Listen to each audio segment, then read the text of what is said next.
All right, I am back. I had a quick lunch, stuffed down some food, had a couple minutes.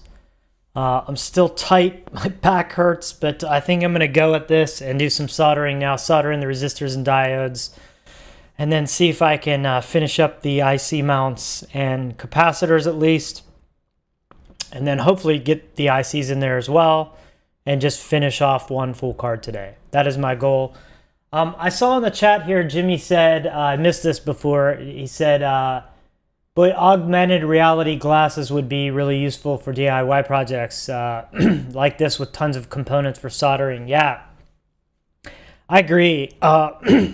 Virtual, I can't believe they keep putting money into virtual reality as opposed to augmented. It mystifies me. I've done. It looks like I'm peeking a little over here. Hopefully that's not too loud on your end. But the virtual reality, it's just, I don't know. I mean, yeah, it's fun and all, and I've tried a couple games and things, but it's disorienting. It kind of gives you that sick feeling. I've tried that a couple times. You get that weird, almost like you feel head sick or something. And it just seems kind of not that useful other than video games. And I get it, escape reality. I mean, video games are huge, but augmented reality is where it's at. I mean, there's just so many applications for it, even in games and things. I remember seeing that Microsoft HoloLens where they had Minecraft and like they had a hole, looked like a hole in your floor, and there was like a Minecraft, city underneath through your floor and stuff. It was super cool. I mean, there's just so many, and that's just fun stuff. But like you were saying, like, and I have seen like demo industrial videos where they're, it's like a workman with like a visor on, and he's like working on pipes, and it's telling him where the valves are and stuff. And I can't believe it's like not one of the fastest growing things. I mean, if you think about in terms of work hours and all those kinds of things, like it would be exponentially beneficial to have that kind of stuff in play. I'm amazed at how much money they put into virtual reality versus augmented. Maybe I'm just not seeing it. I mean, I don't study up on it, but it just seems like it's not growing that quickly, and I'm just amazed. That should be something that grows like the internet did. I mean, it just seems so varied and so amazing. You do so many things with it. Anyway, I'm back. I guess before I fall down, I'm so tired from this morning. I don't know how people stream for like 10 hours. I mean, granted they're playing video games, but still, it's tough doing this hours on end straight, especially this kind of tedious electronics. Anyway, so my goal is to get all the resistors soldered in, at least as a bare minimum, and then hopefully I can swing back around and do the capacitors and stuff and the IC mounts and get the ICs in and finish a card. We'll see how far I get. Okay, let's go ahead. We'll switch up cams. I'll switch mics here and then be back with you. All right, I'm on the other cam now. Let's get this going. So let's see where we're at here. So we're going to jump into soldering. I'm going to go ahead and heat up the iron. I am using this Oster solder. It's lead free. It has been quite good. It's just they list a much lower melting temperature online. I got this on Amazon, by the way. It was cheap. But it's a much higher. I've been finding that running around 700 Fahrenheit is a good temperature for it. I did run 750 before, but the 700 seems like it's working a little better. Trying to keep the temp down a bit. So there you have it. So what we're going to do is jump back into this. Now, I did notice there are 200K resistors sitting here that I never used in this project.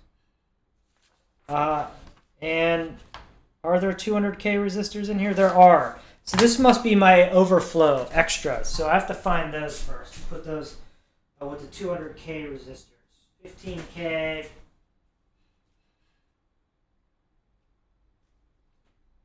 Uh, 220K. Here's the 200K resistors.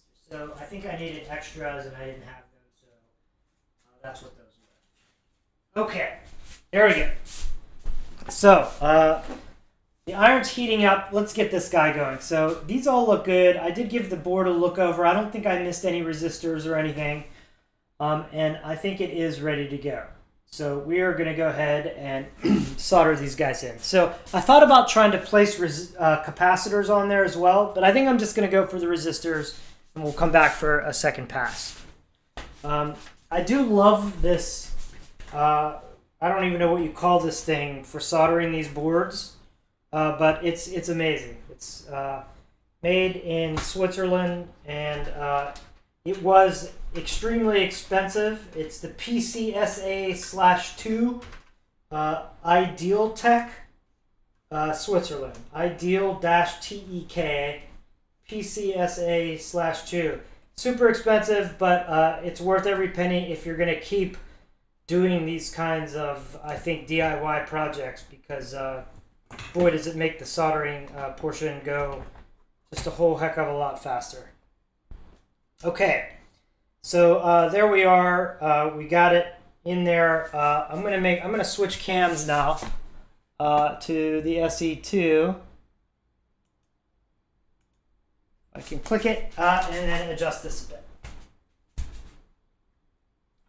Sorry this cam quality isn't better, but I don't feel like, shifting around all the other cameras and everything. This will have to do. It's good enough. Documents the process. So there we go. And now I'm going to come in here and zap these guys. So for these, I just use my 4x visor, and it seems to work pretty well.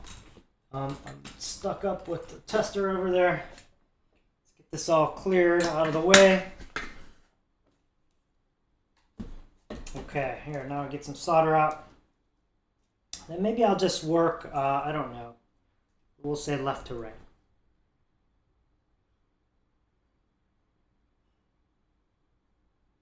I haven't worked with these new boards, so we'll see how they, oh boy. I was going to say we're going to see how they take the solder, and it doesn't look like it's taking the solder very well.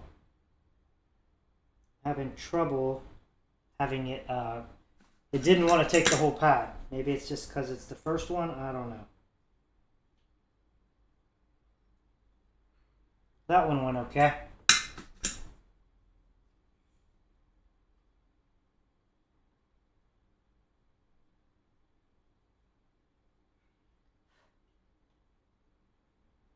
I don't have my fan over here. I guess can't really get a good angle for that. I'm not going to mess with the fan. Just going to deal with the smoke today. Which is horrible. The smoke is probably like super bad for you.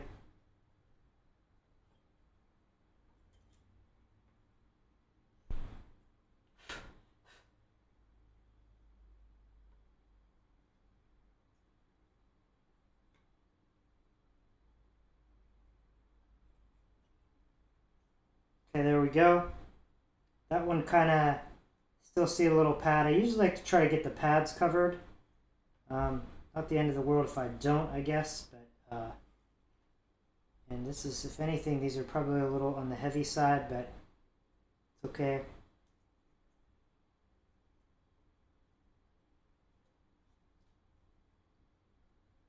Boy, it's getting hard to get in here. Probably should have bent these so this was a little bit more economical in terms of soldering these, but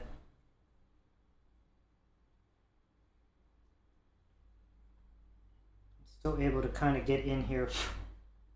We got a solder chip there. Let me get some tweezers. I was get worried about those. I don't know where that came from, but I don't want that guy living in there anywhere.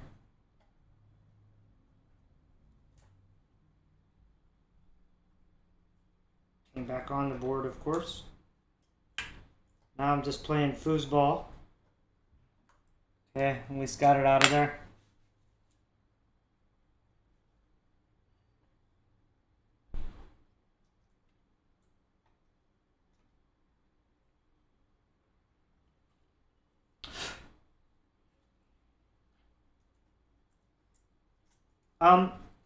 I don't know. I'm mixed on this solder. I really do like it. It's clean. It doesn't leave residue a lot, and it goes on relatively well. I mean, lead free always is a bit more of a bear to work with. I mean, it's not, of course, it's not as smooth as leaded solder.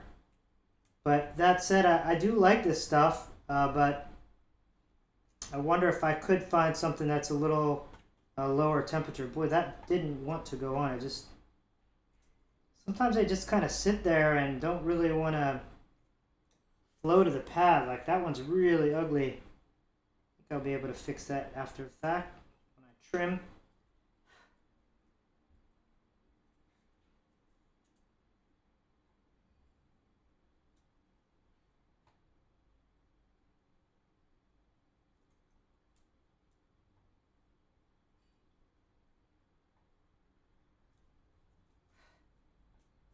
This direction seems to be a lot. I don't know why. Horizontal or verticals to my kind of relative position seem to be going on a lot better than the horizontals.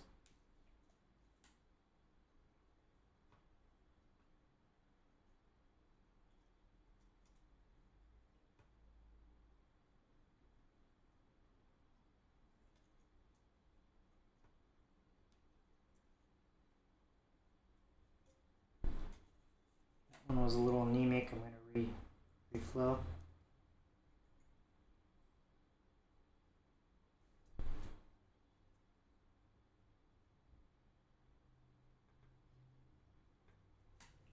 I'm getting the build up on the tip.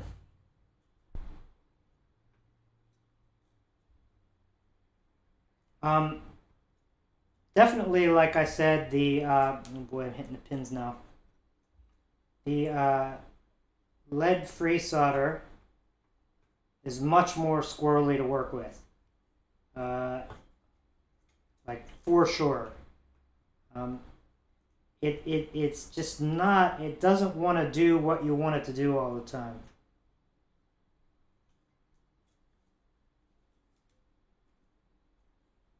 You really have to.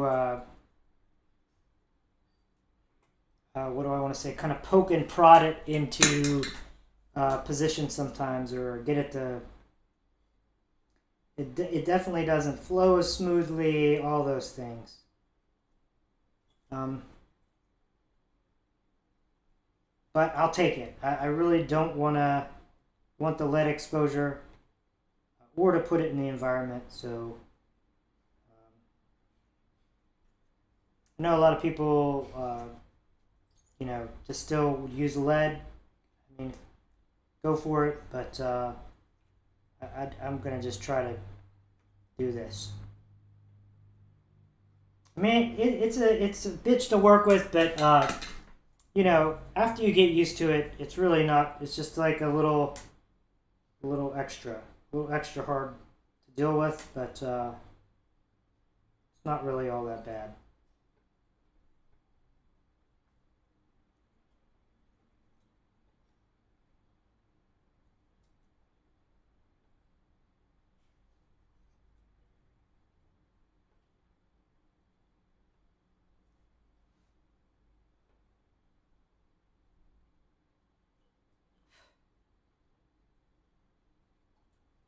This has gone pretty smoothly so far. I do have quite a bit of soldering experience at this point. I mean, like through hole stuff. I probably have, I don't know, 1,000 hours, couple thousand hours. I don't know, something. Not that that means that I'm good or that I know what I'm doing exactly, but I do have a lot of time kind of at a bench doing this.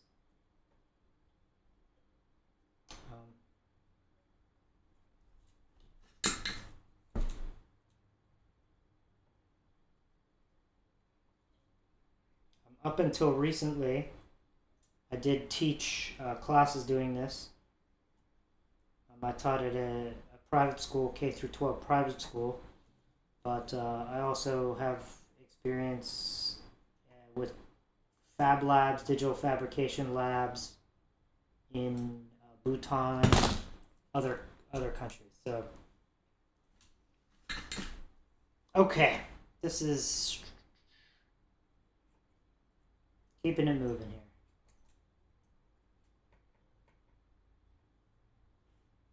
Some of these are quite loose when I'm bumping them around. I hope they're not, backing out kind of on the front side.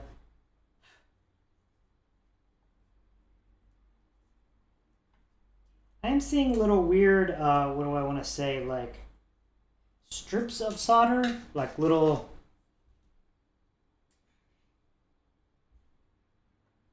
I don't know, like shards almost that I've never kind of experienced before. It's kind of weird.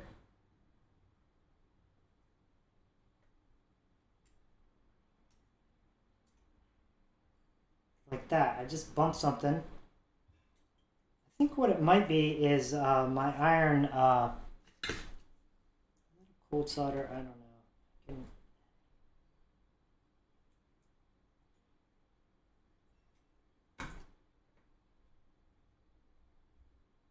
Put that on there better. I think I got it. That was weird. Okay. I think what it is when I'm, because the leads are so long, when I put it in and out of the leads, it's scraping some of the solder off onto the sides of the others, and as the leads cool, it's making little like metal icicles fall off over the board, which is weird. I've never really experienced before. Maybe I should take some time now and move some of these out of the way so it's a little easier. I don't feel like stopping, but I guess I'm gonna have to at some point here with these. Definitely don't like all the little metal shards that are shooting off from that. That's definitely what's causing it.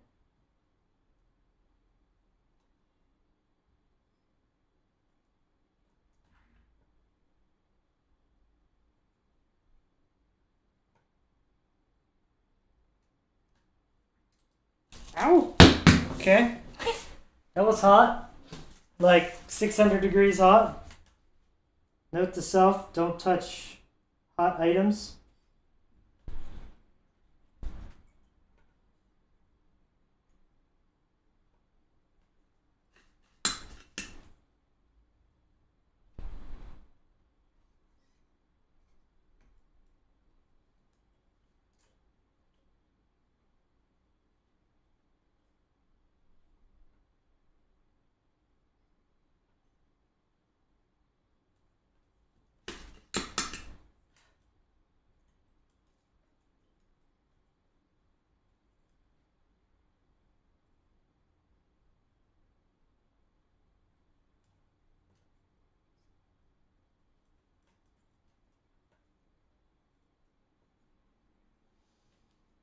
All right.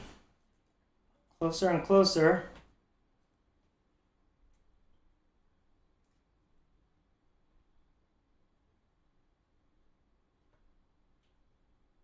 Just kind of jumping around pin to pin. I'm not really being very strategic.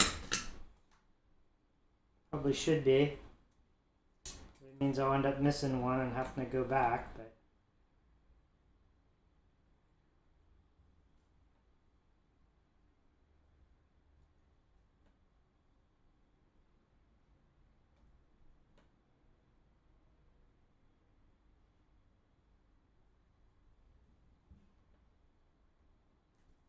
that was weird.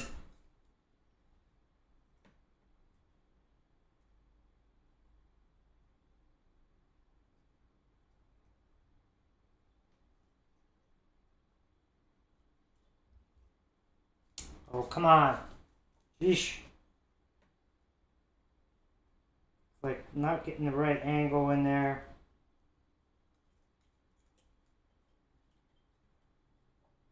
That one's kind of stubborn. It looks like it took, but it's not pretty.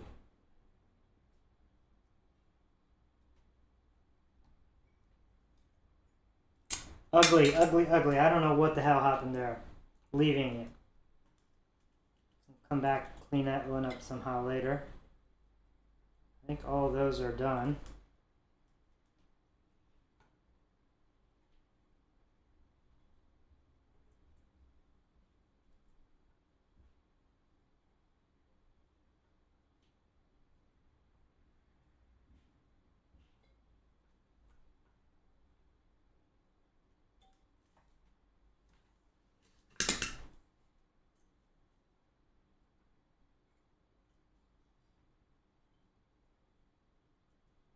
Alright.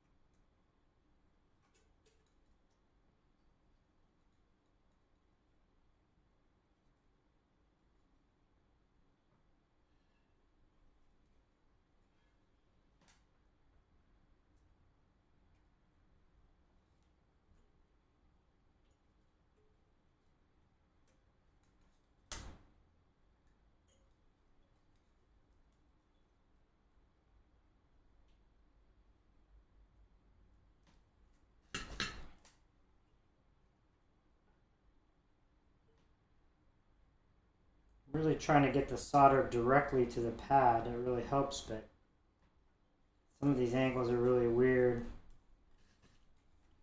It will kind of like crawl down the post and then eventually hit it.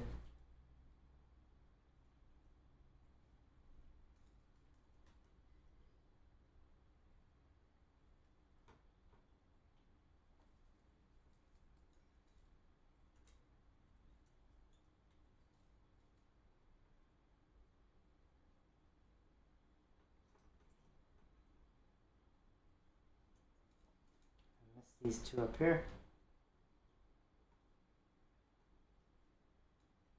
Done.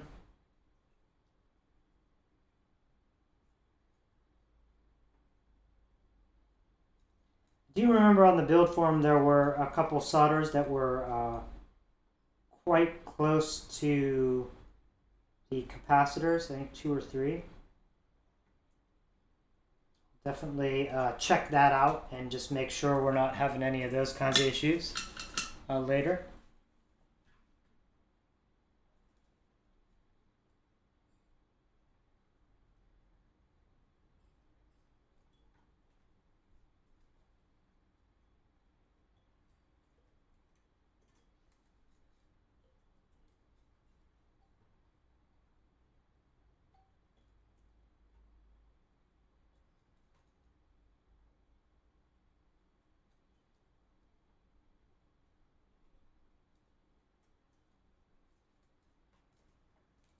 Oh, man.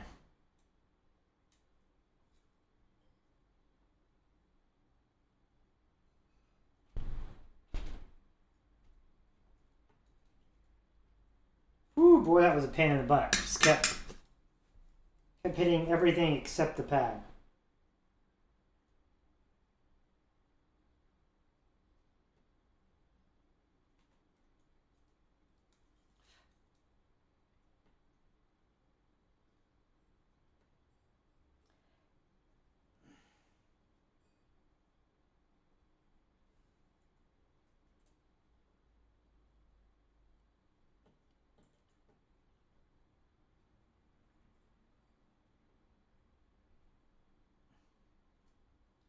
All right.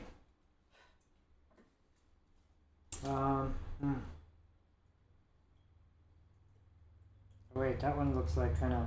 Should we get that in a little better? Okay, that's not bad.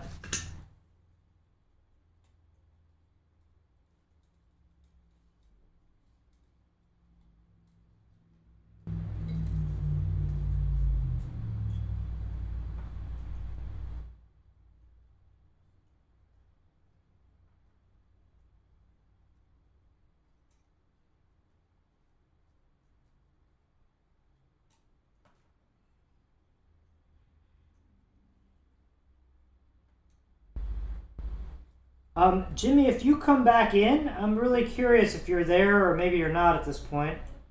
But if I'm just curious, like, what other projects you've done, like how you came to this stuff. You know, have you done? Did you?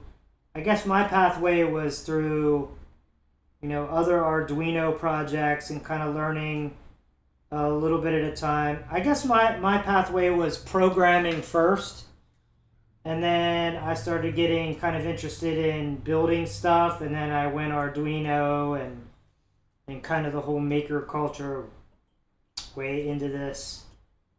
Uh, that's sort of been my pathway.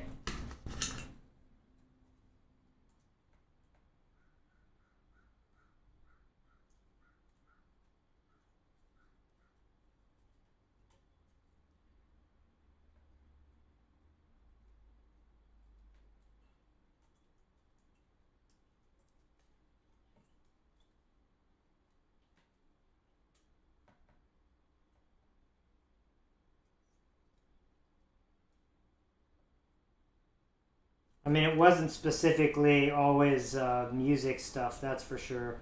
Although I have to say that many of my projects have been music oriented, and obviously I'm doing this one right now.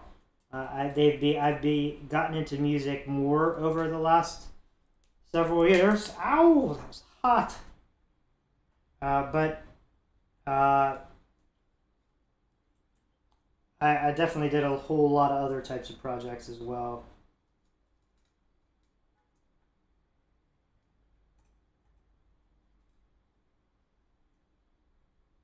And a whole lot of types of smaller projects like that MIDI to USB converter I was working on the other day. Did a lot of stuff like that, different times for.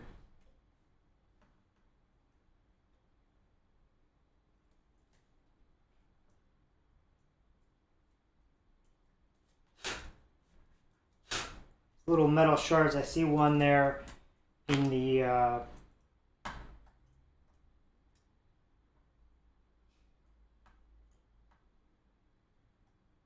like hugging the capacitors. I don't want that to get lodged in there and cause a bridge or something.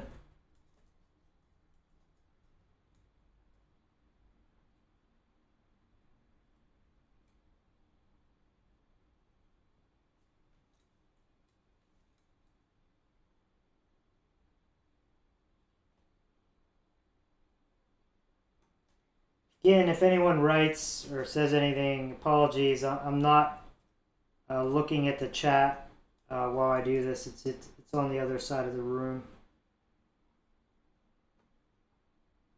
I usually kind of respond after I do a series, head back to the other side of the room at some point.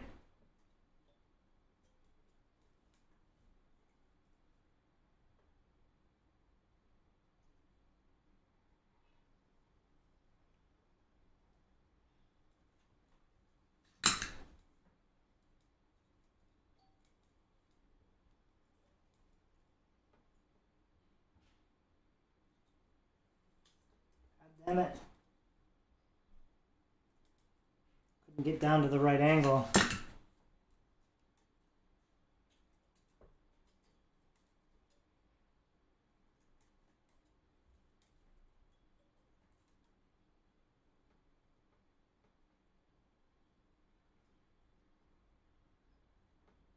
Oh, sometimes it's so frustrating. I can't hit the pad, and it just beads up on the iron instead.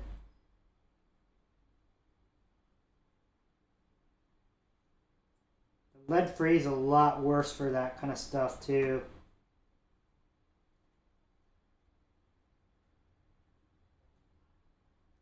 Hey,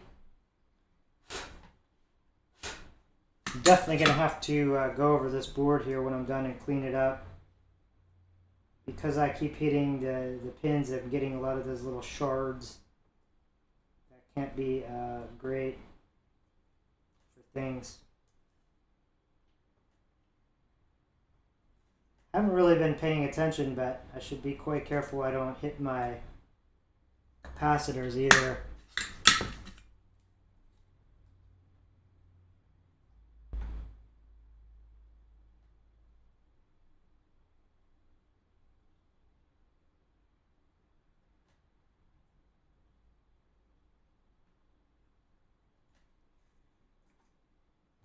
Damn, man, that one would just not heat. Sheesh.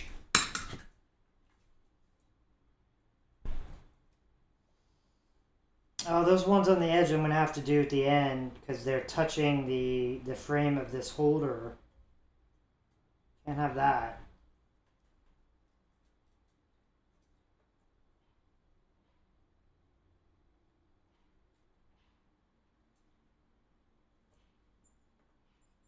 Oh, keeps. I can't get my solder down to the pad. There we go.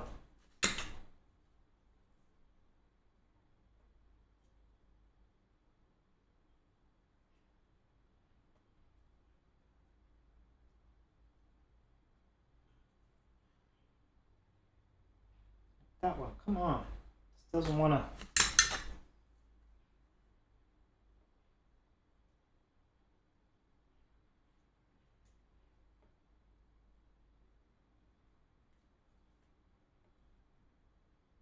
These are all ones that are on the edge here. And I'm trying to get the one. These ones are going to be tricky because they're both on the edge. I'm at least trying to tack this one, and then I can take it out of here to finish the other couple. But there's two in there that I think I'm going to have to just do manually outside of this, holder thing, because I can't get even one of them tacked because they're both right along the edge, and I don't want to solder it to the frame.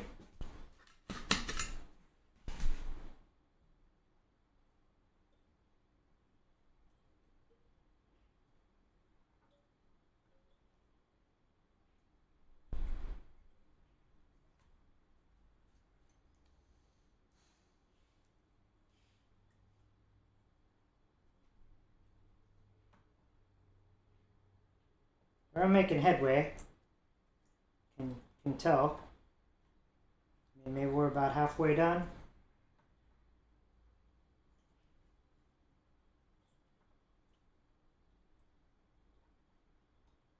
Come on, you.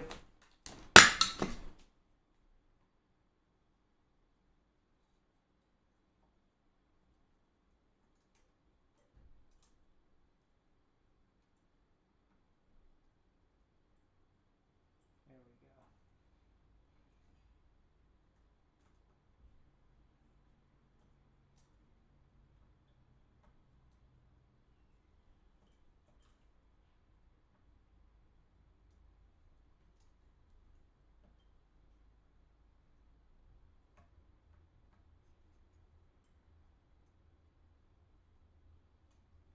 That one, it just didn't want to suck the pad.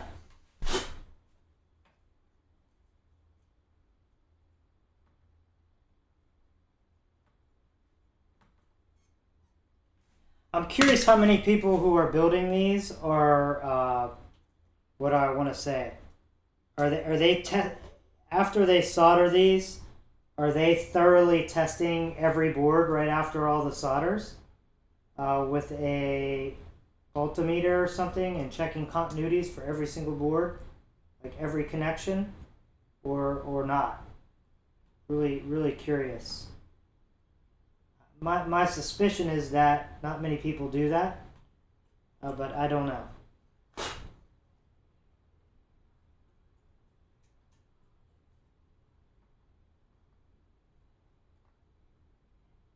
I mean, I think some people do because I remember reading somebody saying that basically that they only go a few connections at a time. Maybe they do a handful and then they stop and, meter them out or whatever they have to do to test it. And then they go another handful. It's probably the smartest way to proceed if you can do it, because, then you're just sure. But I don't even know how you do that though. It'd be so time consuming if you had to, even if you have one of these jigs, if you had to take it all out every time and test a few connections. I mean, at least one whole board at a time, I would think. But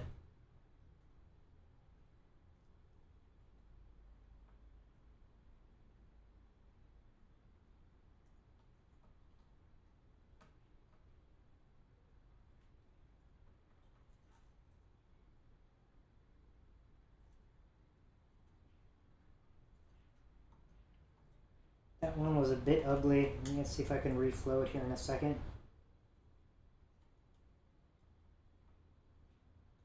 Just got a little peak off to the side, like a little piece that came off. I was able to clean that up.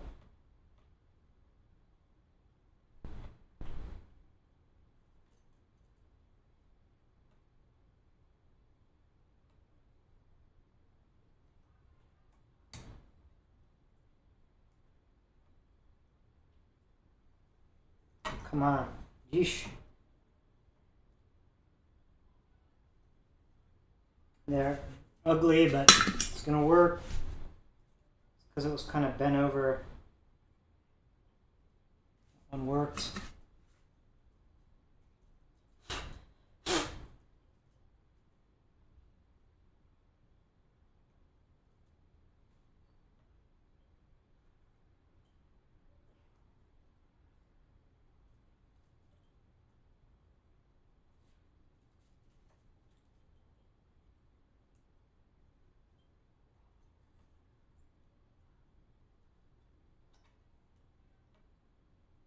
This one's one too that just doesn't seem to want to take the pad there.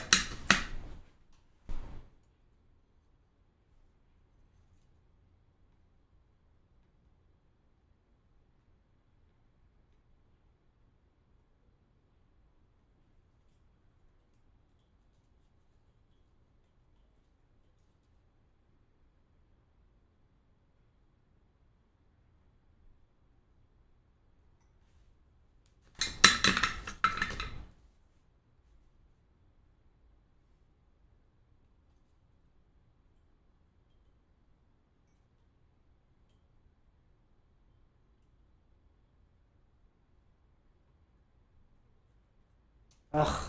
I think it's soldered, but it's just these angles sometimes are really tough.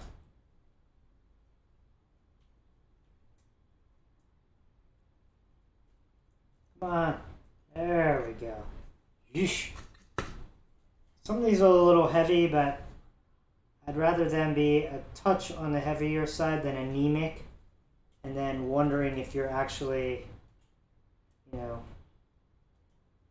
if you're actually making connections.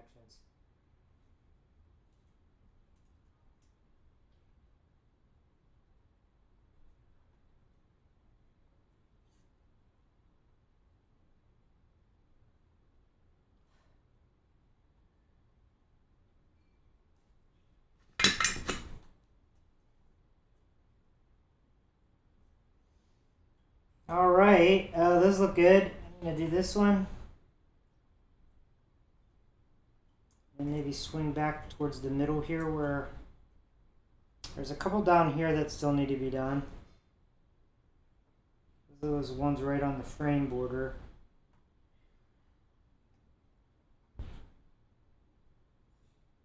That was ugly too, just did not want to take it.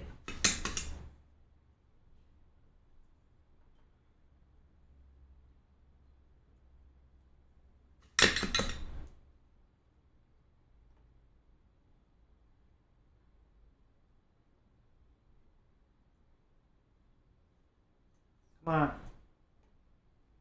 Like this guy, just like melted weird and doesn't want to reflow. Maybe it's because there's a big ground plane there.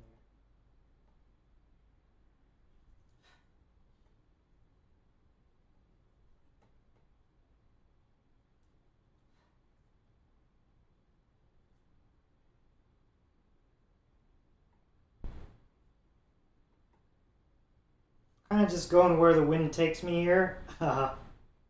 Probably not the most efficient idea.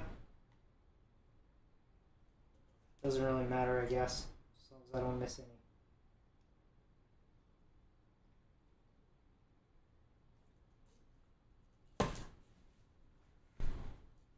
Okay, so now maybe we can bend these guys out of the way.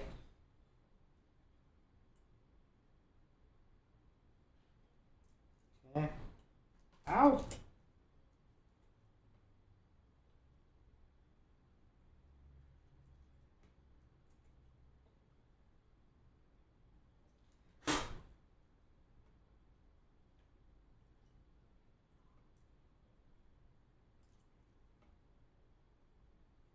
Okay, that was another one that's just not wanting to flow just right. Oh well, it worked though. It was okay.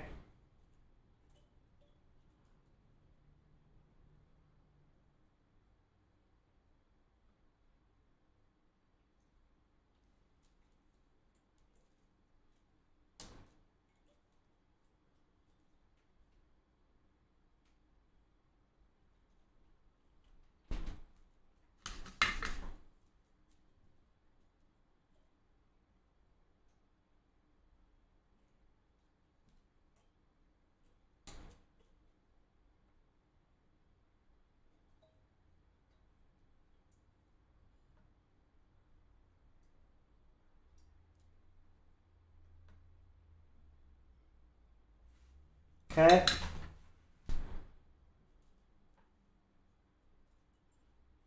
These two need to get out of the way.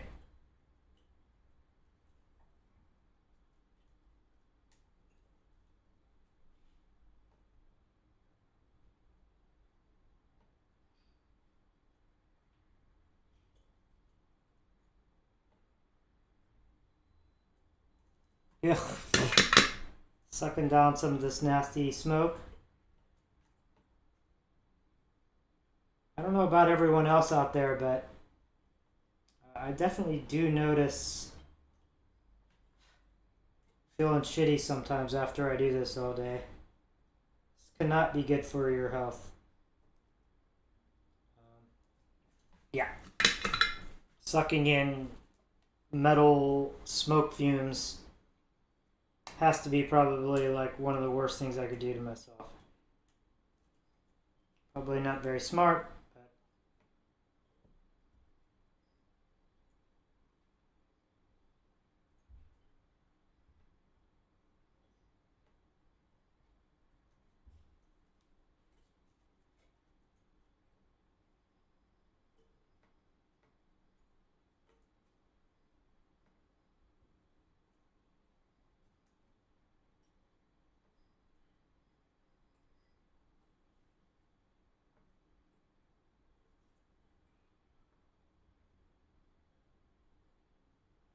those two were quite close together. I was just trying to make sure I don't bridge anything.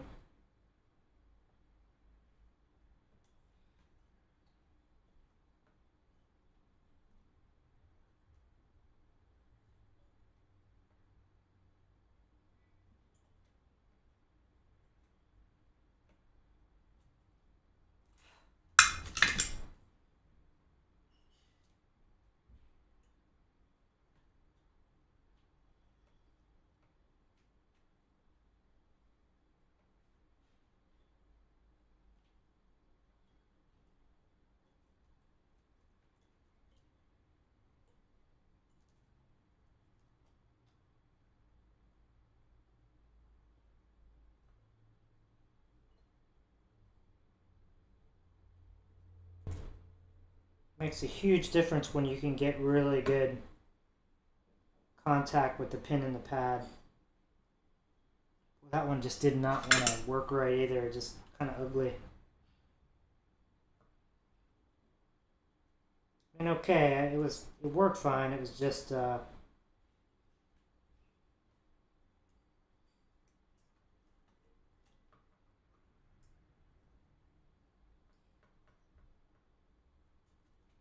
We got a bunch of junk on here.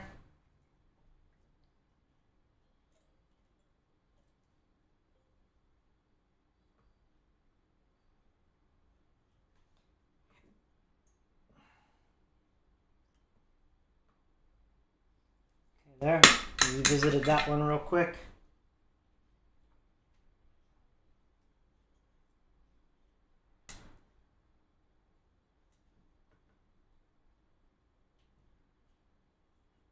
Whoa, that's another one. What the hell is that? Oh no, it like bridged. Yeesh. Oh, it's just like a mess. It's like the solder is like no matter how much heat I'm putting on this, it just doesn't want to reflow. It's like bizarro. Come on, you. Jeez. It's still ugly, but There must be a big ground plane there or something where it just, because like as soon as it hit the board, it like solidified, and then just no matter what, it would not reflow. And I just think that it must be there's like a really big ground plane there or something, and it's just sucking the heat out.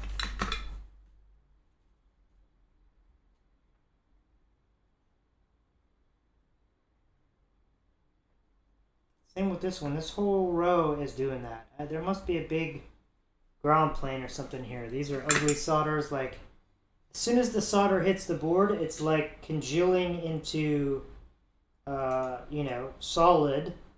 But then it's just kind of crumbling or like. Let's try to make sure we get all that off. I don't think it's a dirty tip thing or anything, or the heat necessarily. It's just. These are flowing a lot better. Maybe it was just dirty tip.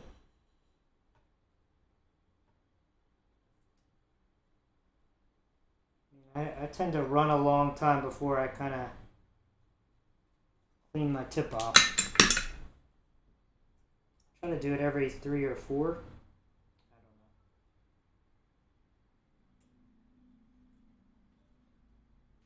know. Still hot.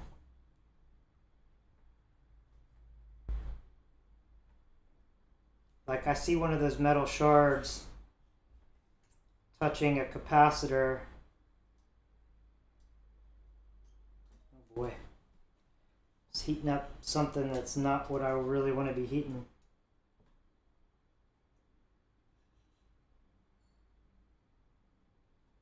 Come on, you hit the pad. There we go. Bridged pins.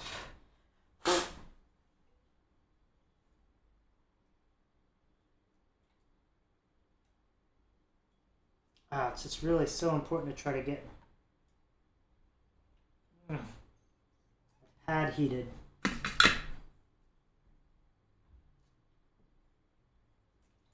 Ow, ow, ow, ow, ow, ow, I hit my finger with this iron. Ay, ay, ay. That hurt. I branded myself. Stupid.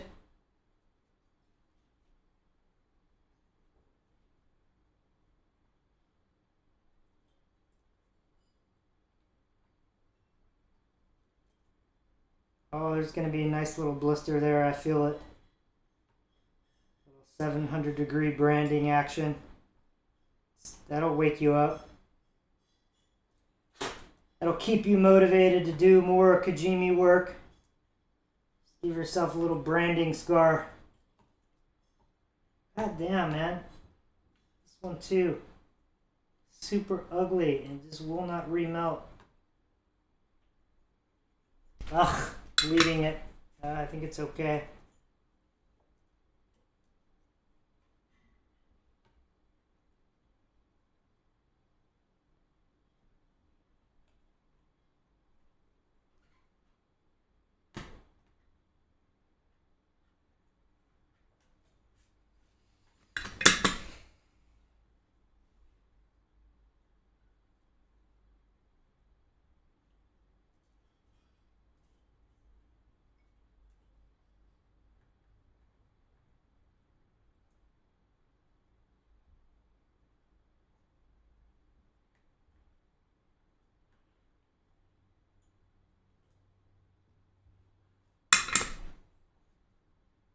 Okay. What am I missing? I'm missing these ones in here.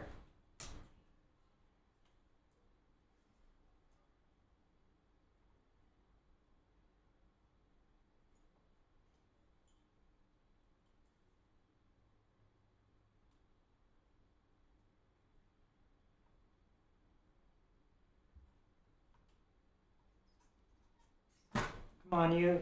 Did I get it? I think so.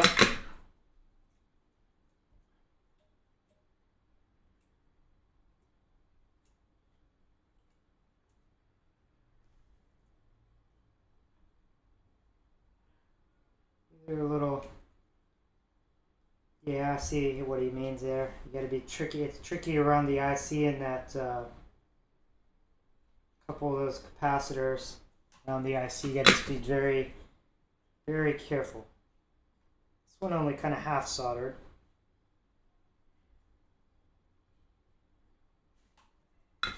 There we go. Let's get those out of the way so we can kind of work in here around this. That one's still in the way. Okay, bend that out. I'm kind of just being careful to stay away from that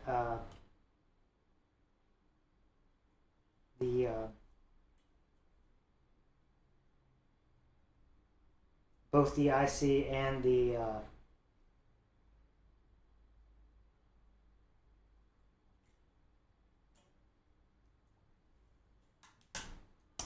capacitor, because they are quite close here. Right around the IC, there's two capacitors. I also don't want to get it hot and reflow them or anything.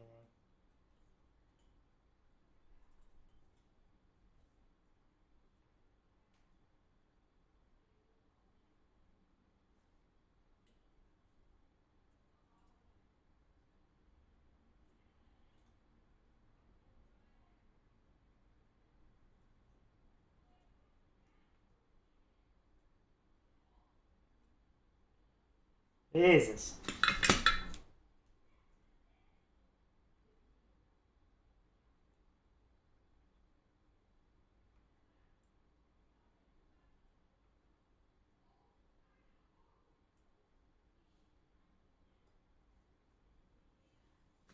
Boy, that was shitty too, man. I'm gonna call that one good.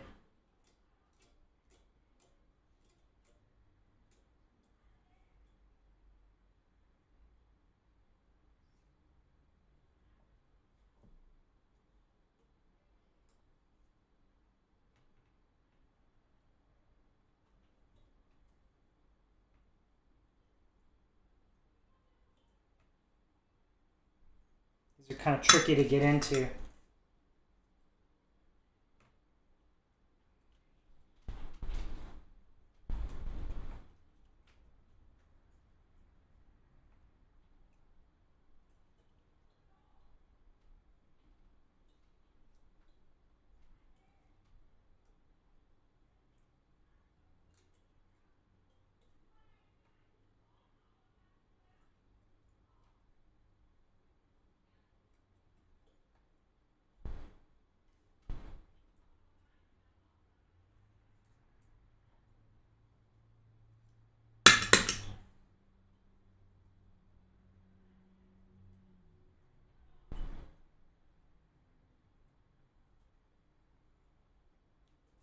Took forever, but I really wanted to reflow that one.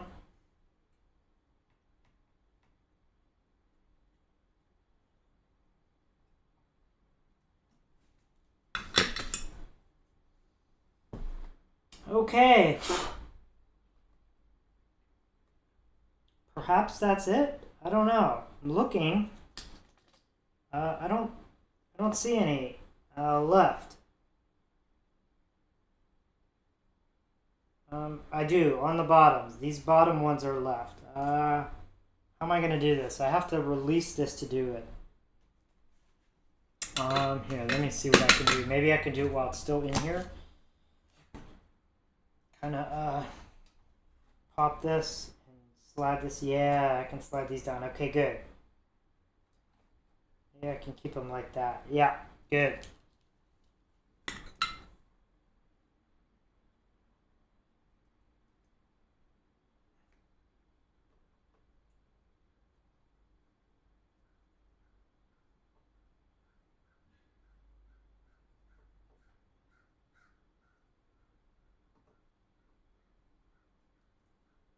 Okay.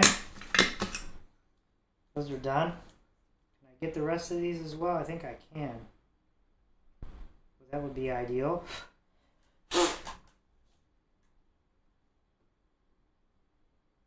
I'm careful here. I can do these all along the edge too.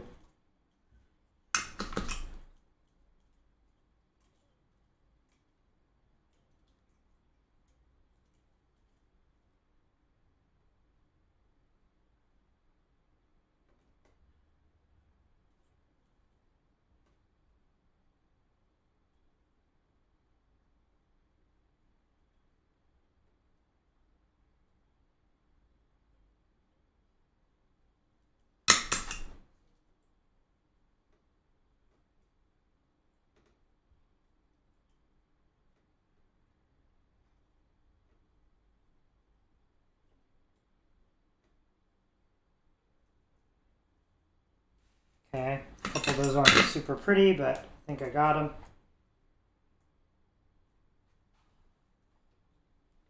Put this guy back up and retighten.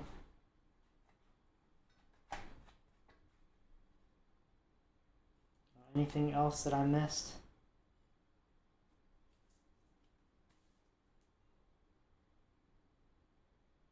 I'm not seeing any others. Trying to give a really good once over here before I pop it out, but I think we have all of them now.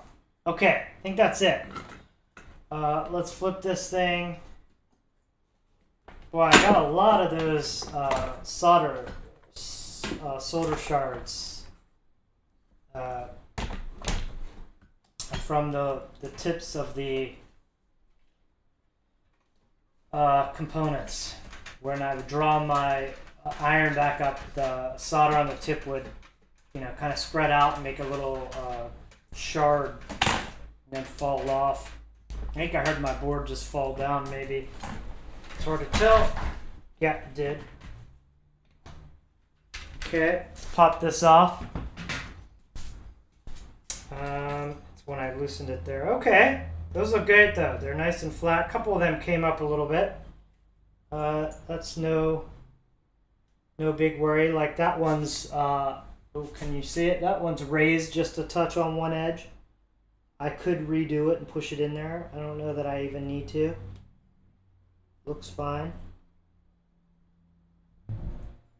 Yeah, that's it. So I think what I'm going to do now is stick this in here again, and I am going to do some edge trimming.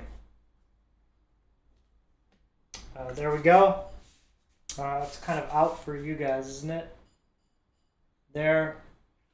And now I'm going to go ahead and trim off all the leads from there.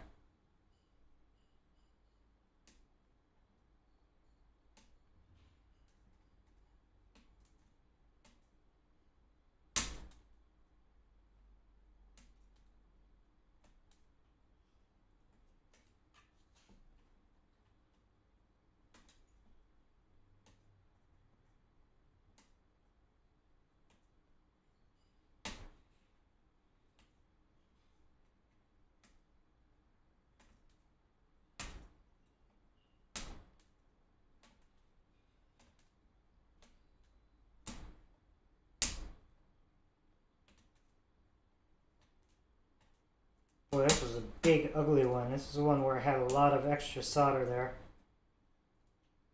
Just did not want to cooperate.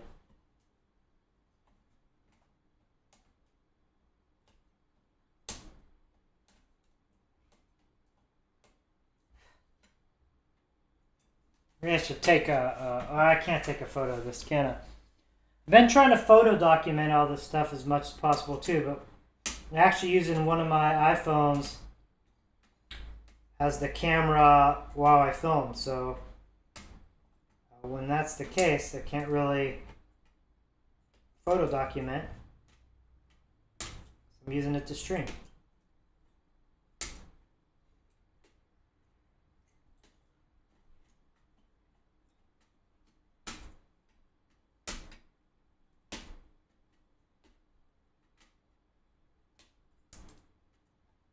A couple of these are a little bit ugly, but whatever. They'll work. Like I said, some of these are very heavy, on the heavy side, but I'd rather err on heavy than maybe a anemic one or cold solder or something like that where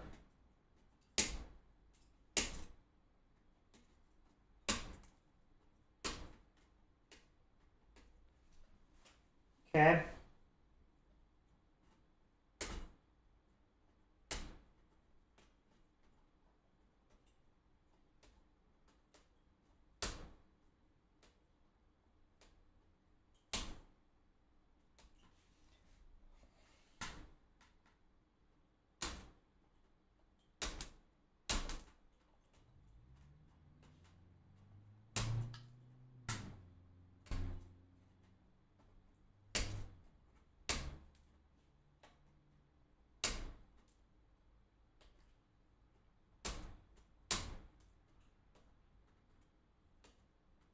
Man, just trimming these takes a while.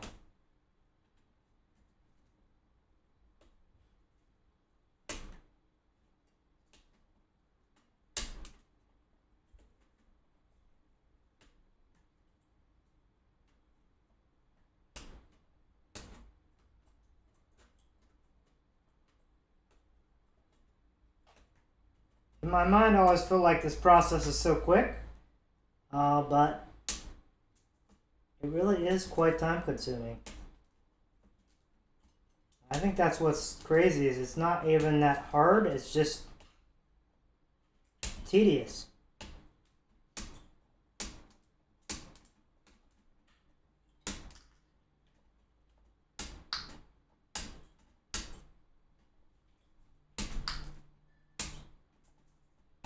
Yeah, some of these are quite heavy. Not my proudest soldering, but I don't really care. As long as it's going to work.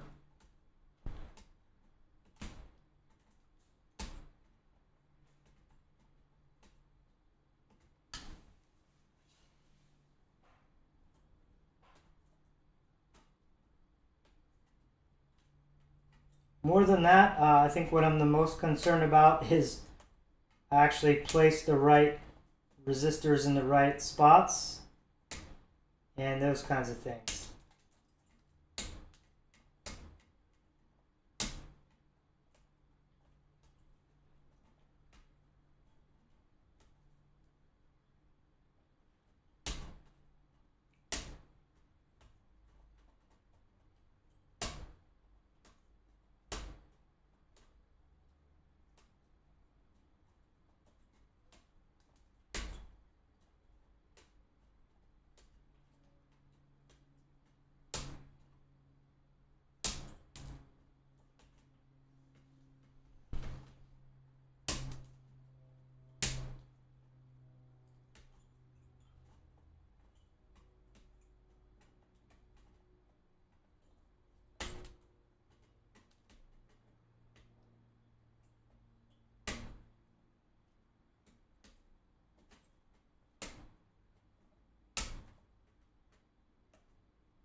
Yep, be careful over here around the ICs.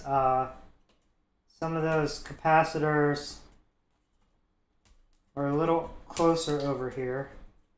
And I could see making some kind of mistakes there potentially. I mean, they're not hard either. They're just a little bit closer. Just pay attention a little more.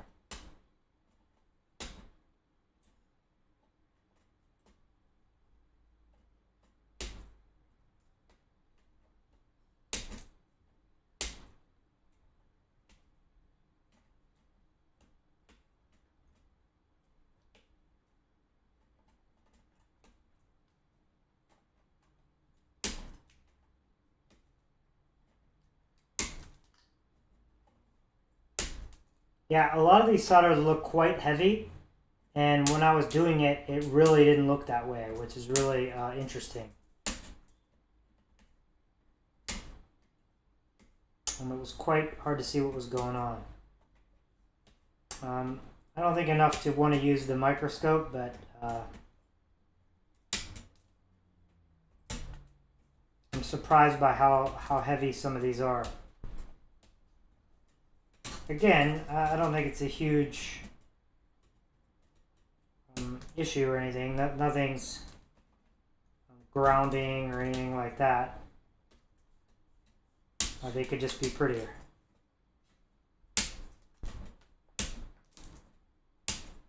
Boy, I'm not being very, kind of cutting these and they're flying all over the room. I have a lot of fun finding these all over the floor. Hopefully not in my feet. Like that one was quite close to the capacitor.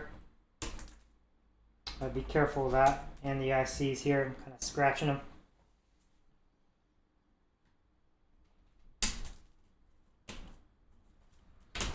I'm recutting some other pins. Should probably stop and clean this up, but I just want to keep rolling. Whew! Even this is tedious. My God. I think because I did that MIDI USB project and did 4 of them over a couple days and then did the surface mount stuff and now this. I'm feeling quite tired.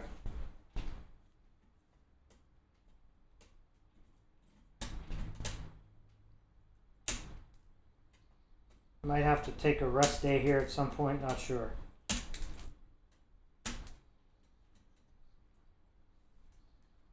Guess the holidays are coming up here soon too.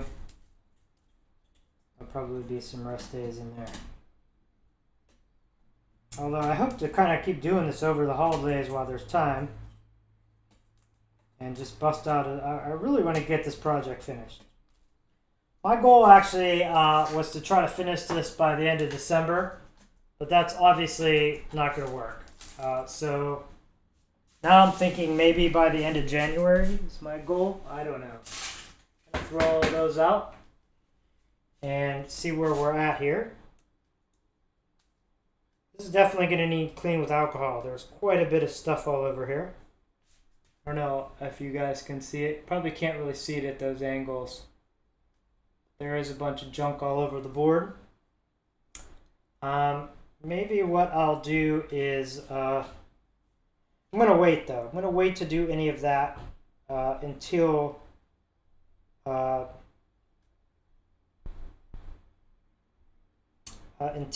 I finish up the rest of these solders. Okay, so what are we doing here? I'm going to flip this back over. I guess we're going to remount here. And we are going to run. What are we going to run now? Pull our cutters out. What's next? We are going to we're going to look at the capacitors now, I think. That looks great. Those look good. I didn't see any problems. I did just a quick visual, but here, you know what? Let me look at this again, actually.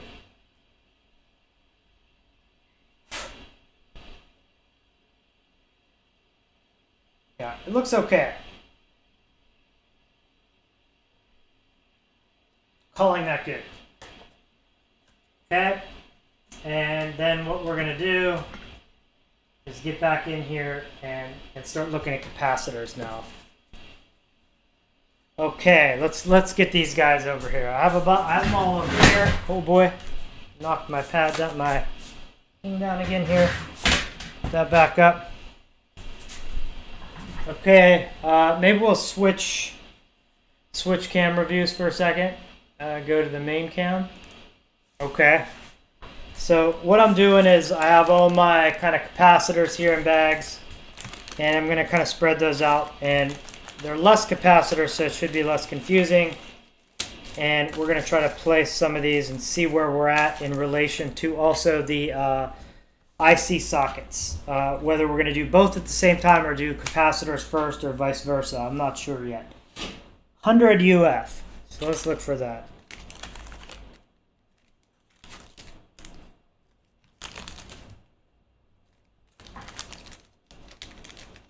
These are 100 UF. 100 UF. There's 24 of these. These look correct. 100 UF. These are big. Wonder how this is going to go. Oh, because then these are quite higher than the IC sockets.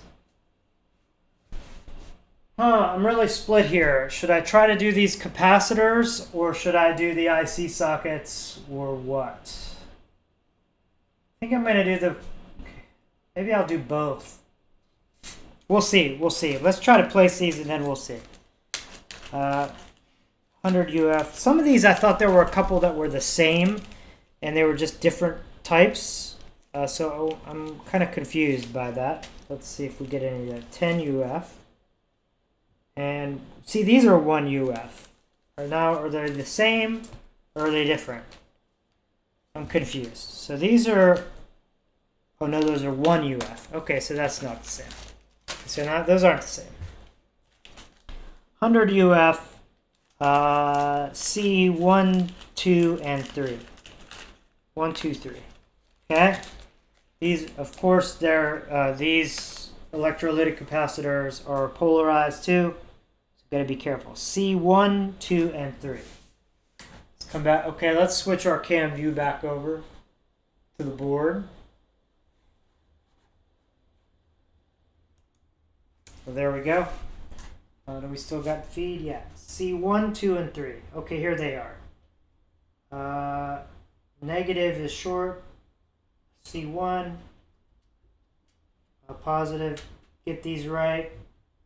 C2, positive, there's our negative strip on the thing. C1, 2, and 3. And it may be that I take these out and do these later because they're the tallest. I'm not sure. Oh, here's C3. And yeah, it's reversed. It's in a different orientation. Okay, there we go. C1, 2, and 3. It might be okay though. The padding might count for it. So I'm going to lay these out on the couch over here in order as well for the next runs. So maybe we can keep everything in the order that it's going to be placed on the boards. I don't know. Oh boy. Okay, pillow fell down. Okay. There. So let's mark this guy off. C1, 2, and 3. 3. Good. Done. What's next? 47 UF, 2.2, 10 UF, 1 UF, 47 UF. Here they are, and there's only one of these.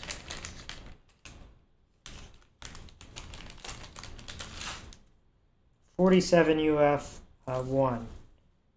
I have a ton of these. There must have been more in the other builds, I think. Something like that. Boy, doesn't really in this paper lead. Whew, boy, it didn't want to come out. Okay. 47 UF, correct. This is C67. And it's right here. See? Oh boy. Butterfingers. C67. Do make sure your polarities are correct. C67. Good. A little worried about these, that they're going to be tall when we solder. I don't know. We'll see how it goes. Okay, 47 UF. Okay, what's next? 10 UF. 10 UF. Got it. How many of these are there? 2. 1, 2. 10 UF. Yeah, 10 UF. Where'd they go? They rolled away on me again. Whoosh. 10 UF. There's 2 of them. 10 UF. Yes. And these are C42 and 45.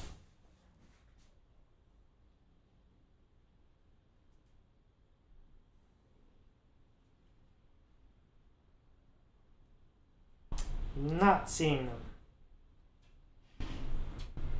Here's 45.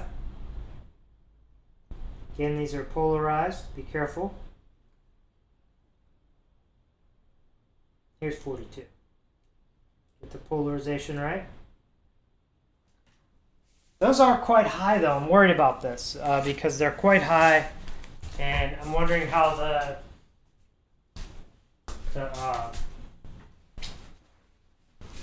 how this is going to work with the foam. I think it's going to still work. I don't know. Should we do it this way?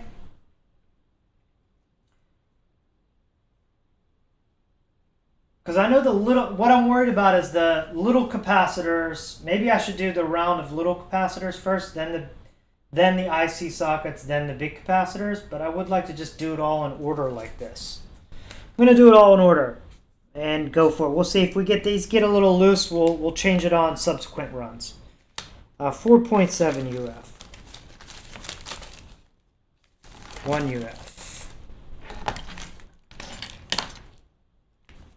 Here's our 4.7.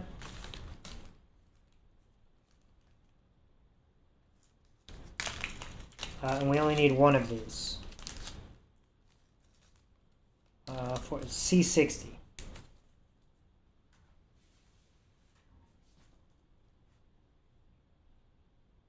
C32.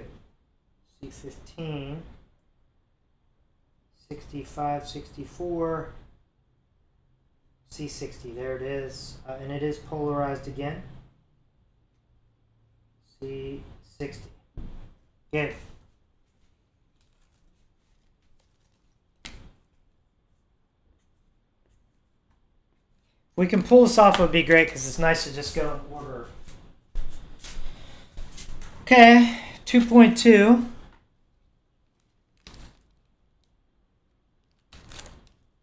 Here we go, 2.2 UF. We need two of them.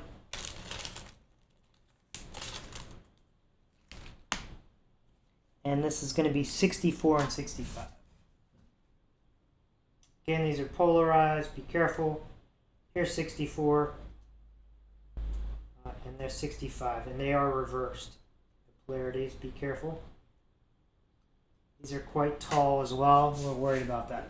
Okay, 64 and 65. Boy.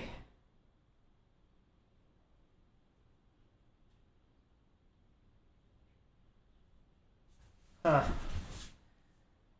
think we'll be okay. I keep going back and forth. I think we're going to be okay. I don't want to have to redo these. Okay. 64, 65. Okay, what do we have next? 10,000 picofarad, which was confusing to me because that's also 0.01 UF, and I had those in another package. So I think this is correct. Oh, no, wait. I'm jumping ahead. We missed one here, which is 1 UF. Where are those? 1 UFs. Okay, here we go. And we only need two of these guys. 1 UF. Correct. Okay.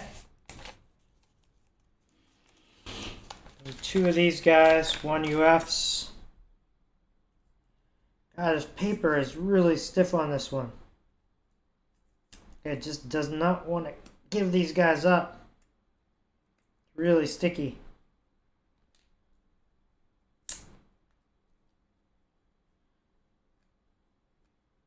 Leaves are dirty there. Okay. This is 1 UF. This is C15 and C32. 15 and 32.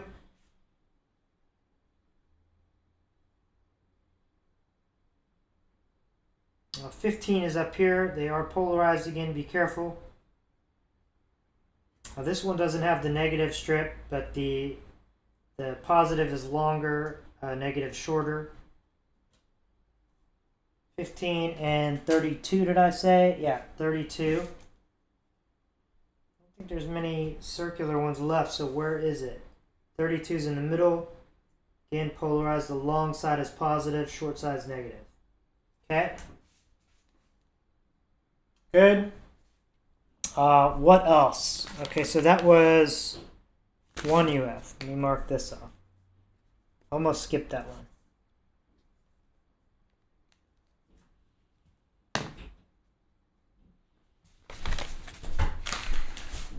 Okay, and then I have the 0.1 UFs, or the 38 surface mount that we already did. And now it's to this 10,000 picofarad, which I believe is also 0.01 UF. Okay. Where's the edge here? He's going a circle or something. How many? 4. I'm going to tear off 4 of these guys and put the rest back.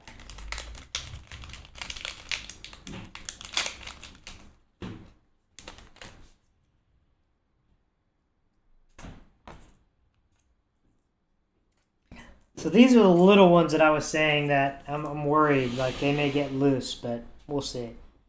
C4, 11, 24, 28. C4, here's 11, C4, 11. Here's C4. C4, 11, 24, and 28. Here's 28. Here's 24. Okay, those are in. Yeah, I am worried about these. How are we going to deal with that? Might just go for it. I'm not sure. We'll see. Okay, so those are the 10,000 picofarad. Did all 4. Boom. Done.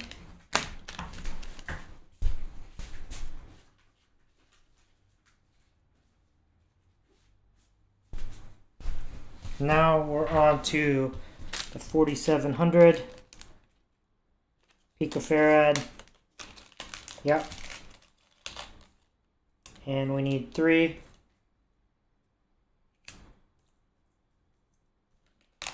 These guys back.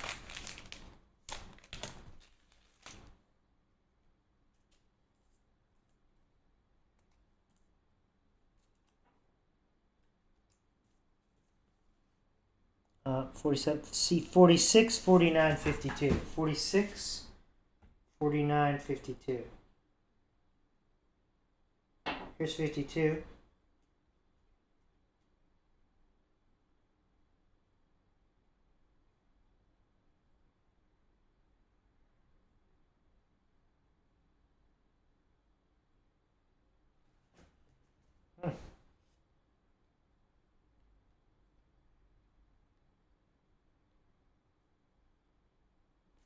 49. We did 49, 40, 50, 40, 46, and 49. I can't remember which one we just did. We just did 49. So we still need 46.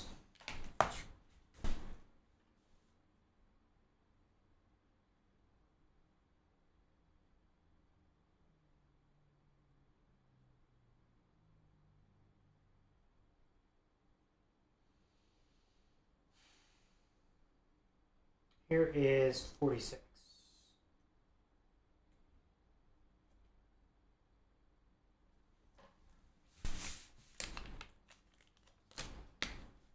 And these are the 4,700 picofarad. Done. And there were 3 of them. Done. Okay, and then what are we up to? The 1,000 picofarad. These are the 1,000 picofarad. And we need, what are these, 4?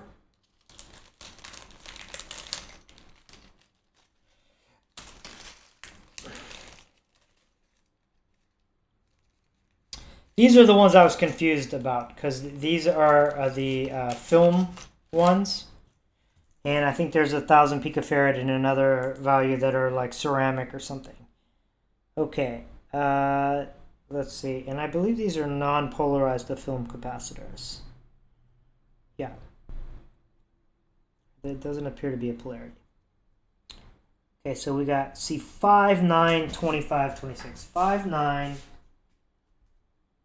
Here's 25. 5, 25, and 26. 5, here's 5. 5 and 26. Here's 9. 5, 9.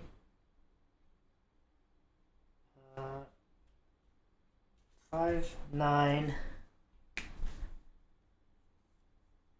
5 and 9. I think we did 26. So we're looking for, no, we did 25. We're looking for 26. Where is 26?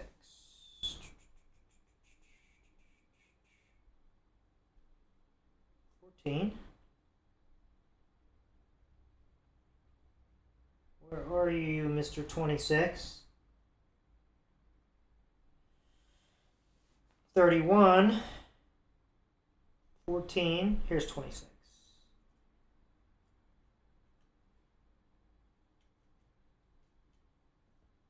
Okay.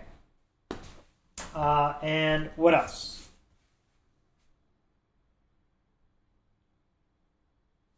What do we got? That's it for those guys. 1,000 picofarad. Good. Yeah, that was the right ones. So the film guys. Okay, now we have 1 nanofarad. Picofarad. Okay, did I screw this up? This is the one where I might have messed this up again.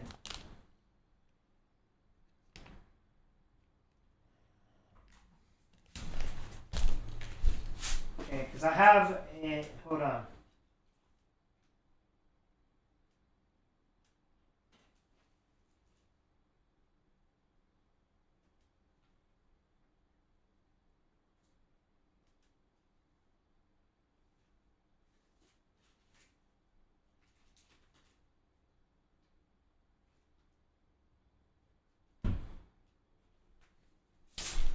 Yeah, okay, so I'm confused. This is the one where I believe, I think the 1 nanofarad is the same as the 1,000 picofarad, and I'm not sure which is which here. I think I reversed these. I think the film resistors I just put in there are the, should be, I think these are reversed. I gotta look this up. Let me come over here and look this up. I'll be right back with you in a second.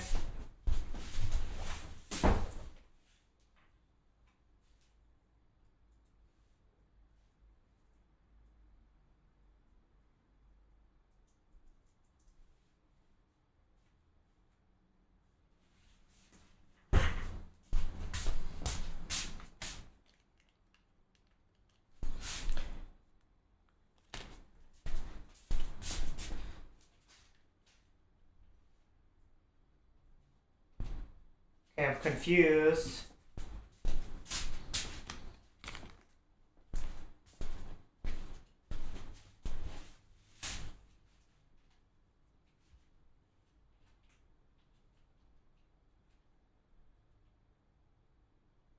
Yeah, okay, so 1 nanofarad is 1,000 picofarad. They're equivalent. And I have these here.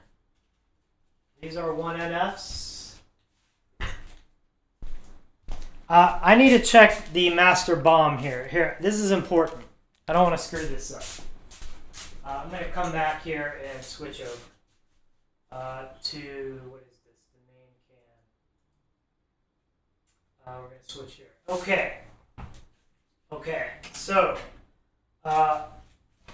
this is important if you're going version 1 to version 2. I'm not sure which is which here. I have these opposites, and I don't want to screw this up. I think I did this wrong, okay? And I want to check. Because 1,000 picofarads is the same as 1 nanofarad. Okay, they're equivalent. And I have two of them here. I have these film capacitors, and these are marked as 1,000 picofarad. But on the thing here, I noticed I wrote 1 nanofarad. And then I have these capacitors. I think these were in the version 1 kit that are listed as 1,000 picofarad. And I had written 1 nanofarad on there and scratched it out. So I think I reversed these, is what I'm saying. Because that's why I need to look at the bill of materials. Because they're equivalents and one's film and one's not. So we don't want to mix this up. Am I on the right? I'm not even on this mic. Hopefully you heard me all of that. I'm sure you did. I screamed pretty loudly. Okay, so here we go. So let me find the right bill of materials. Where's it at? Here's number 2. Where's the actual thing at, though? Here it is. Okay, here's version 2. Good. Okay, can we make this thing bigger? Or like, put it here. And then I can show you the screen. Oh boy, how do we make this bigger? I don't use Excel very much. Can we do like a Control Plus or something? No. Is there like a view? How do we make it zoom? Let's say 200%.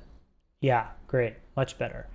Okay, so here we go. So here is our nanofarad and picofarad ones. Okay, and I see. So the nanofarad, what's listed as 1 nanofarad are film capacitors. And these are 1 nanofarad, right? Film capacitor. 1,000 picofarad as listed as ceramic capacitors. Okay, so I need to check these part numbers now because I may have actually screwed this up. We'll see. I may not have the right part numbers. I'm not exactly sure yet. I think because I just compared the value for this one, and I may not have compared the part number. So this may be like something I don't have, or it's not compatible or something, but I thought it was. Okay, it is Vichy.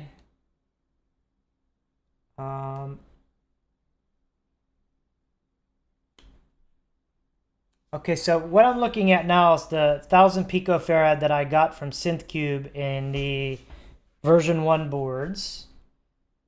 It's a 1,000 picofarad. Here it is. And I need 32 of these. And this is the Mauser part number. I'm looking for C-5.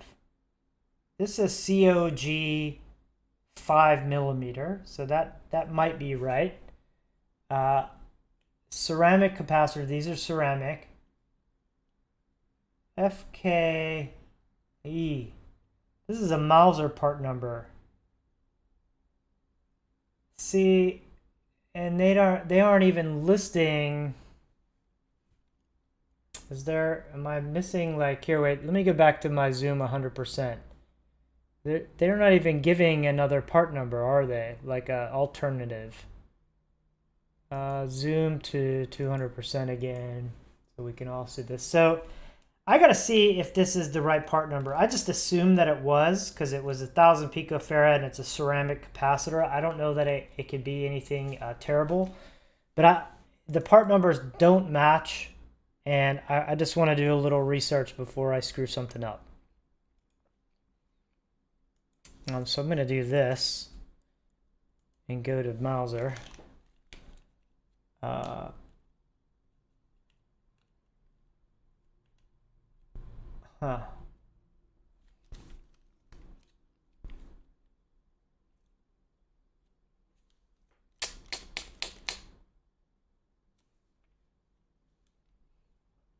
It's 1,000 picofarad, 50 volts DC, that is same, 5% same, 5 millimeter same.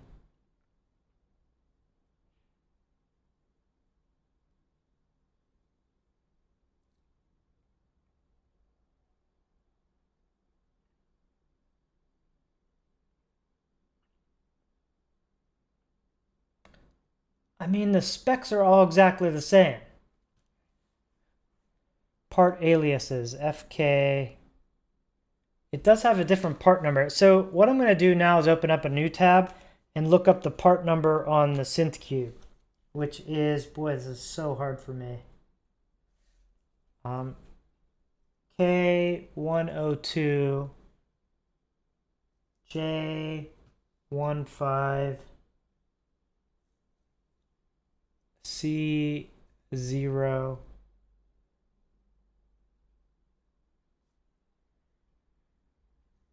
GF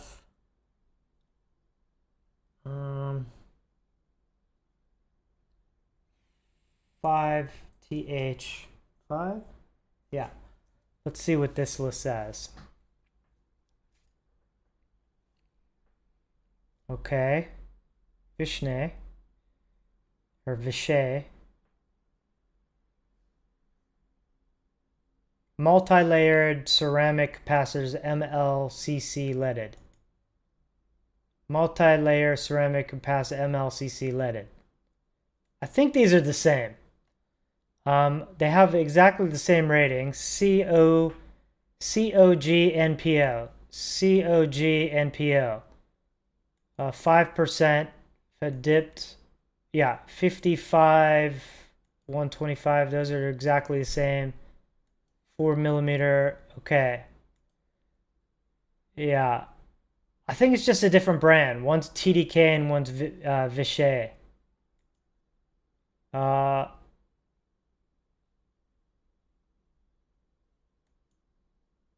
Everything's looking exactly the same. All the specs are the same. So I'm going to say these are equivalents. I believe they are. But now, with that said, okay, so they're the same, but this is the 1,000 picofarad, like I said, and I put the wrong ones in there because I put these ones that say 1,000 picofarad in there, and that was incorrect. So I gotta like highlight this and circle this on the ceramic or the film ones, and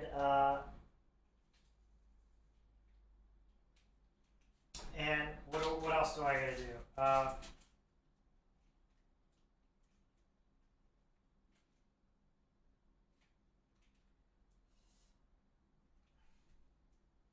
Yeah, so we did that wrong.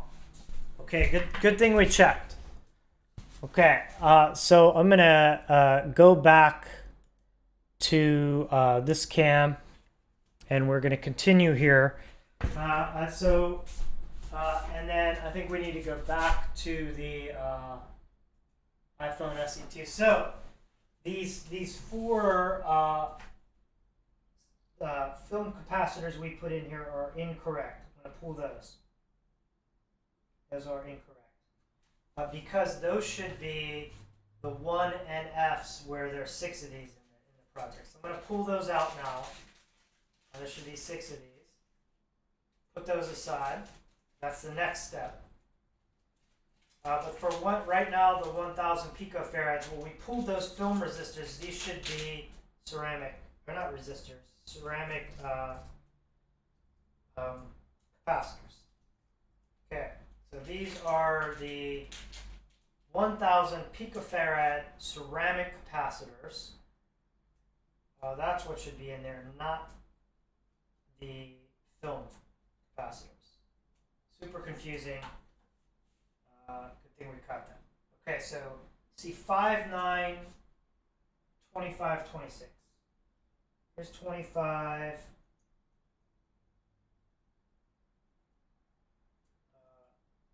5.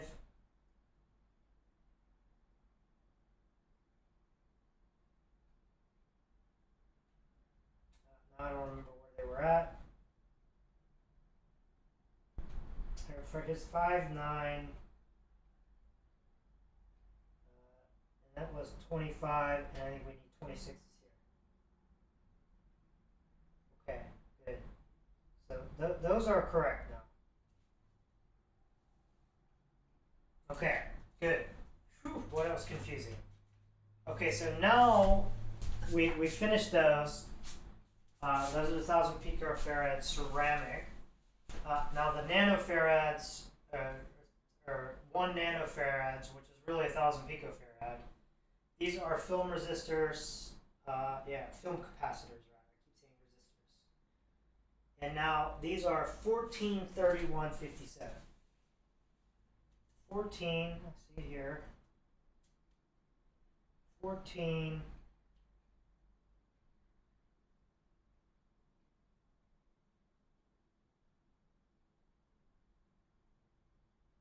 One. Boy, I don't even see any empty holes here.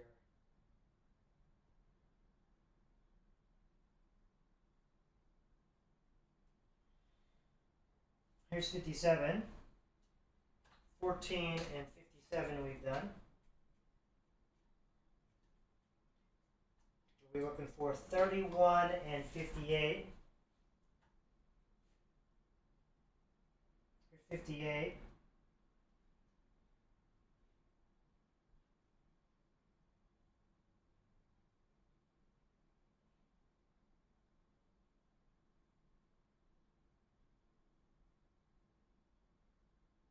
Okay, I'm going to just mark that one.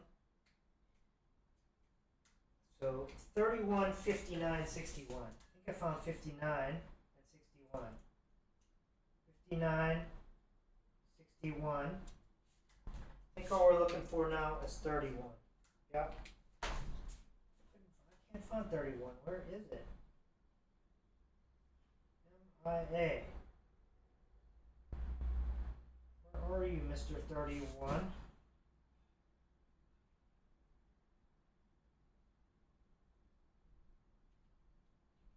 Even with everything filled in, I can't find it.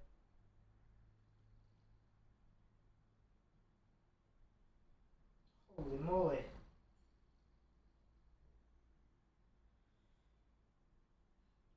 There's 32. Where's 31?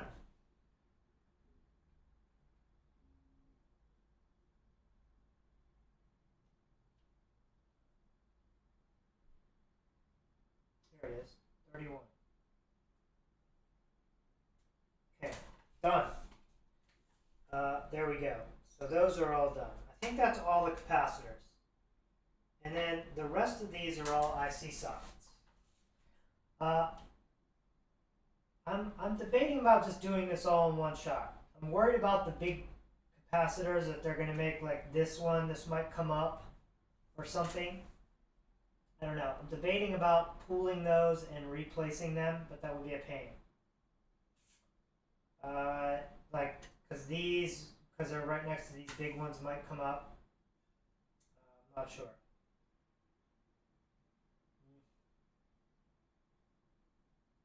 Yeah, I think I'm going to pull those. I'm going to pull these big ones. This may be a pain in the butt, but I'm going to pull these and replace after I solder the others, these big electrolytic capacitors, because I think they're going to cause me grief later on. So perhaps if I lay these out like this, it might even be helpful.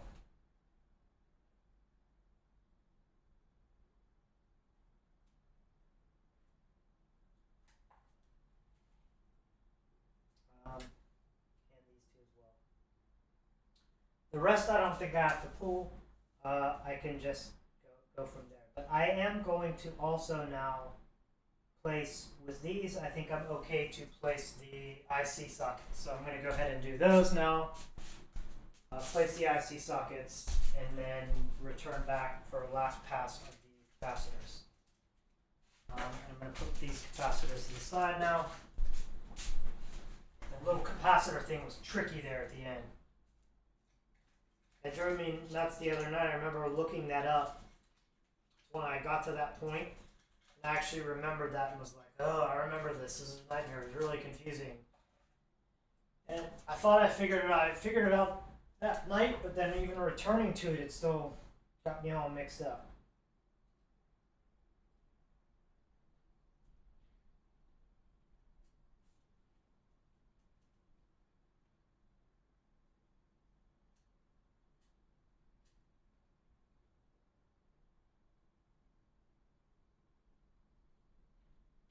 And I think it's okay to go ahead with these guys too. It seems like they're relatively like low enough.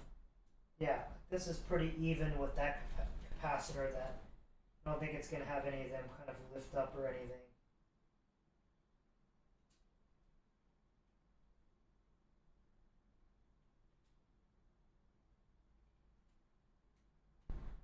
Keep picking these ones that are one pin too long.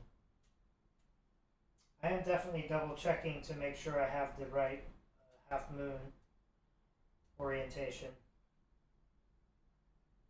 Don't want to mess that up either. Yeah, these are the right height for these. These are great. These aren't going to be a problem, I don't think. We have too many of those long ones. Okay, there.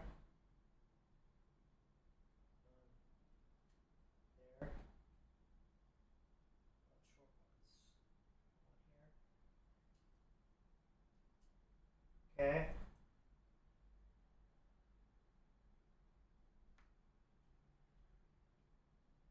ones. One here. Okay. These are long ones.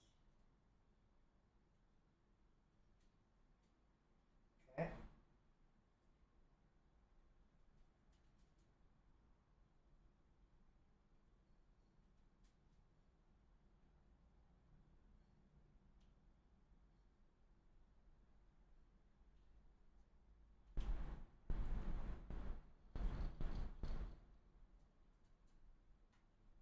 Okay. These are all too long? Yeah, these two are too long. Okay, that's correct. I think we need two more shorter ones.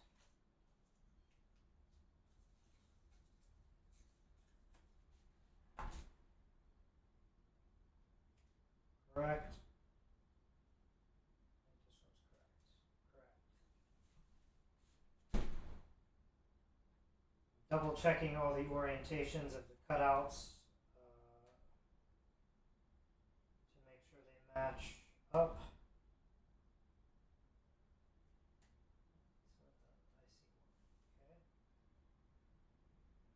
Correct. Okay, everything looks placed correctly now. Okay, so what do we have to do? We are going to solder these into place and then come back on a pass for the electrolytic capacitors. Oh, my soldering iron's been on this whole time. Not good. Okay, well, I guess we need it on now anyway because we're soldering. Okay, let's put our pad on. Here we go.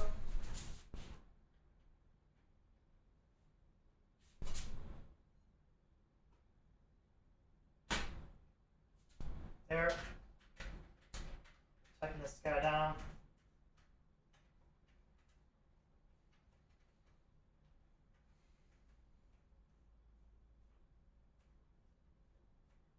I kind of go all the way. I don't know. You might not need to. But for these guys, I think we do.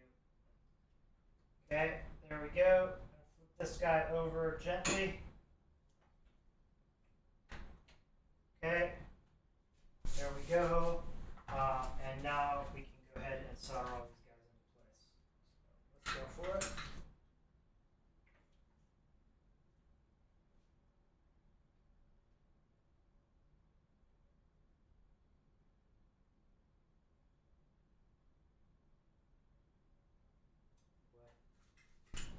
Having that same issue.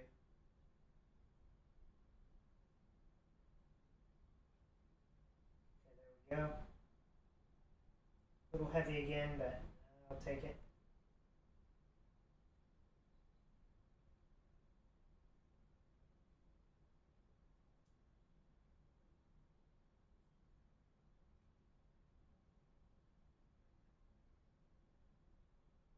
It's just balling on the iron.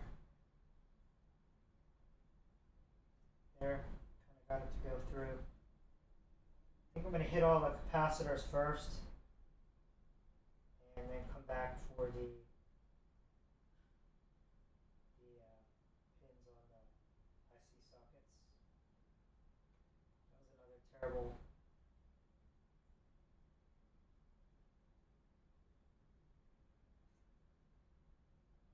And I don't know what's going on there. It's just like it just sat there and like maybe this solder I do need to go back up to 750. I felt like it worked better at that temperature. I'm trying to keep the temperatures a little lower, but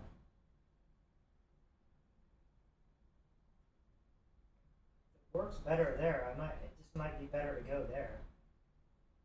And maybe you're doing less time on the joint ultimately.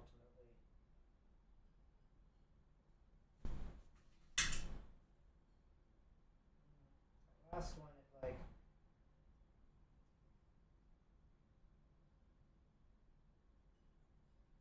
sometimes I go back and re-wet them. I really like it to cover the whole pad. This kind of worries me if it doesn't.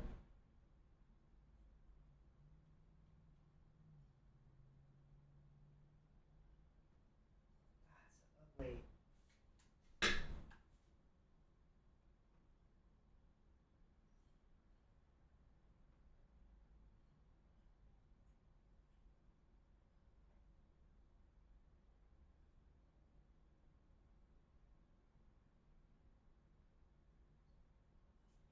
Jimmy was recommending a different iron. Maybe that's part of my problem. Maybe I'm just this Heiko is just not that accurate. I don't know. I don't know if it's my iron or the solder or both. It's not bad either. I mean, get the job done. But I remember this being a lot more.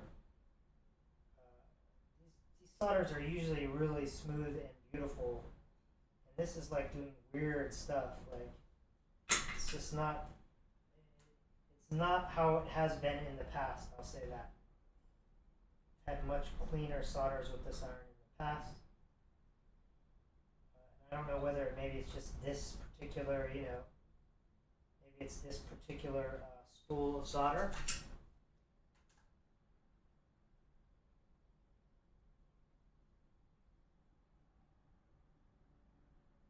I'm sure there are differences in manufacturing between maybe this one just the flux was a bit off or something like that. You never know.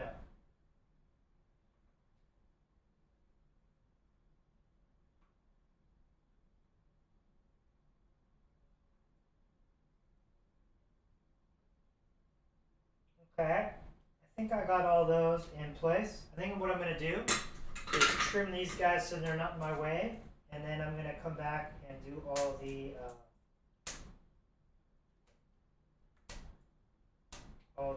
IC mounts.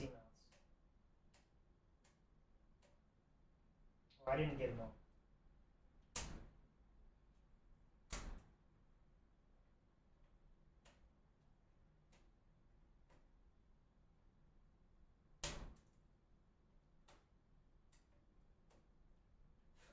Missed quite a few of them actually.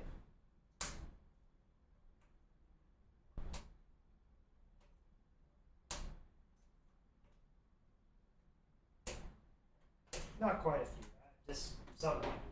How many I missed? I don't know. 4 or 5. Definitely gonna have to tweezer these off. They're cutting my fingers out.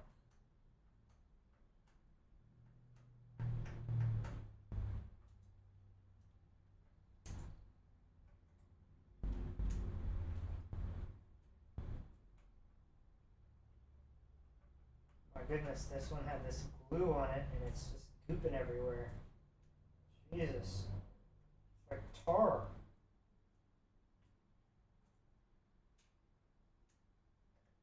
Got hot from the iron, now it's just like glue.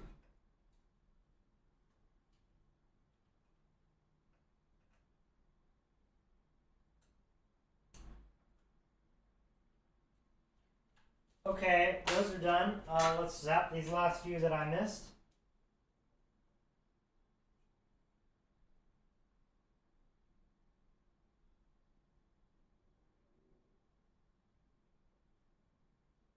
That one.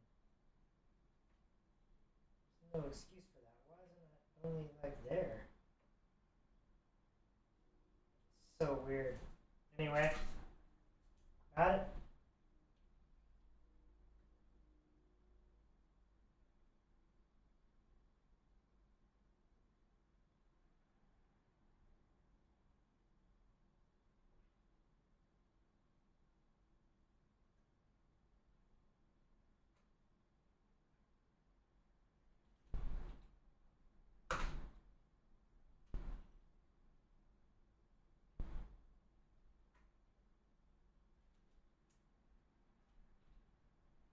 Okay, those are done. Maybe I'll just trim those. Issues there. Kind of caught one of the solder the mask there. My cutters, I gotta be careful about that. Kind of scratch the surface. I don't think I damaged it. I'm trying to find it again now, but I think I just kind of scratched the solder mask, but I don't think I fucked up the lead, the trace. Okay. Now to the IC mounts. So that one was quite close to the see what he's talking about. That's one of the ones that was really close to a capacitor. A couple of these are, I guess.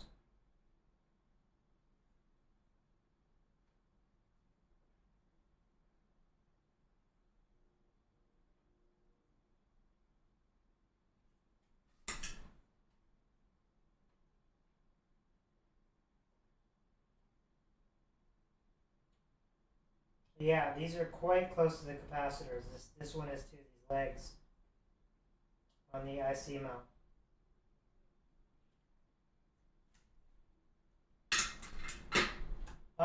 Before I go any further, I want to check.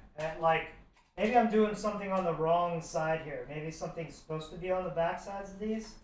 I remember they had some pictures on the website or in my thing. Hold on a second. Boy, I hope I didn't solder these in on the wrong side or something. This is where I just get into kind of delirium work mode and then don't pay attention to things. I thought I saved the pictures. No, not these. I think it's these. No.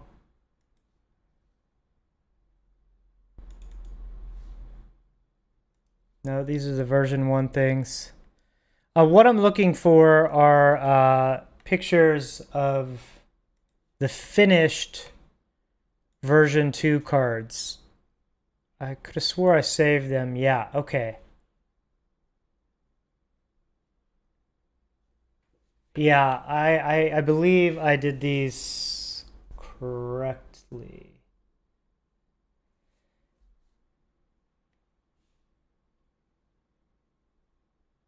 So I did find them.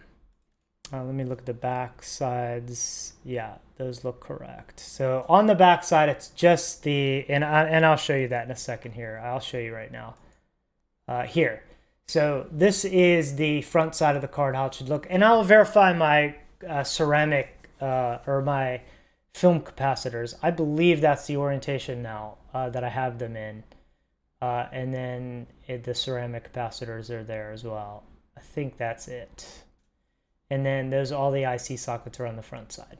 Okay, great. So that is correct. I'm going to verify this after I'm done, just to make sure, but I'm pretty certain that that is the correct way. So let's go back here.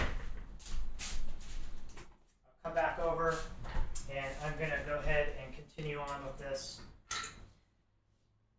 In hindsight, I got lucky there. I should have definitely referred to that chart before I started. I mean, the visual of a completed board, just to make sure I had everything, all my ducks in a row.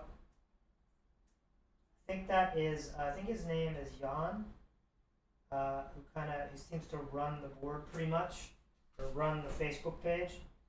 That seems like, I think that's his build that is shown there. I'm not sure.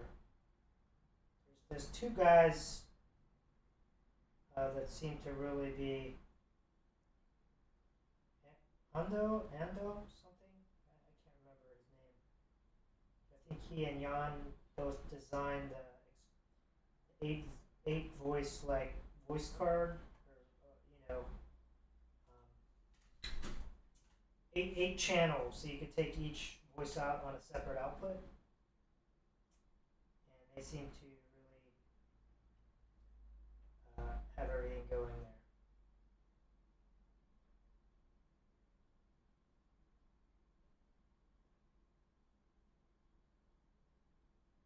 Well, I am having that issue. It's like again, it just didn't want to melt there. I don't know what's going on. Maybe it's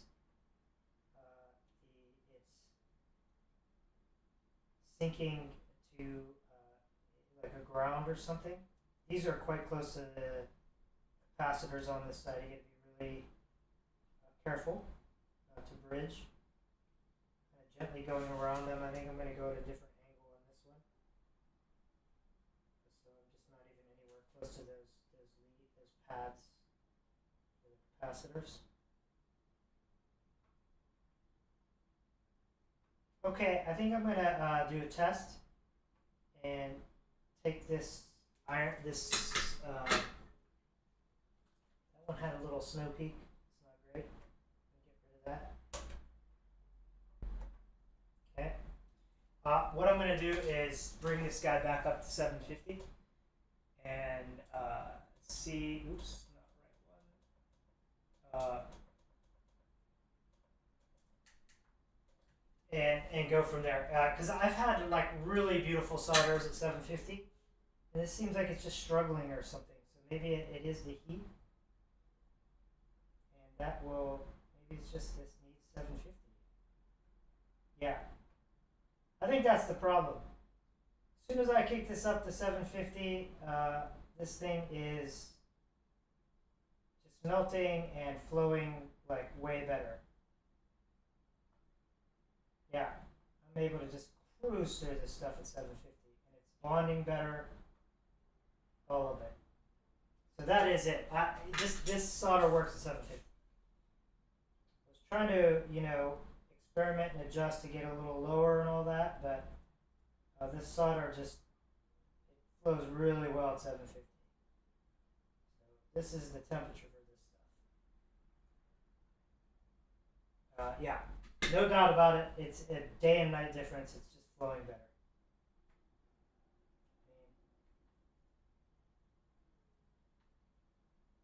Yeah, day and night difference. I can't believe how much better it is at 750. Well, at least that's figured out. Should make this not only go faster, just work better in general. It was not beautiful solder.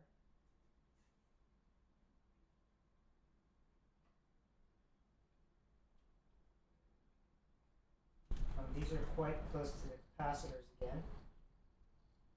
Trying to be really careful here.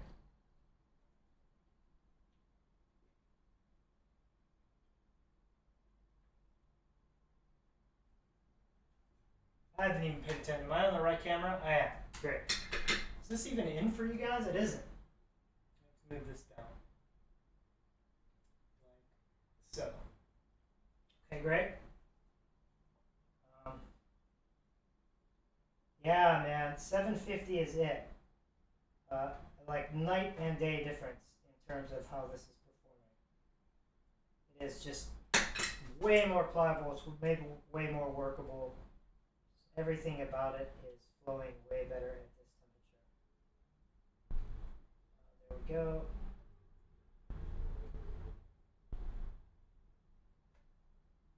Hey. Okay. Yeah. Literally night and day. A 50-degree temperature change made all the difference.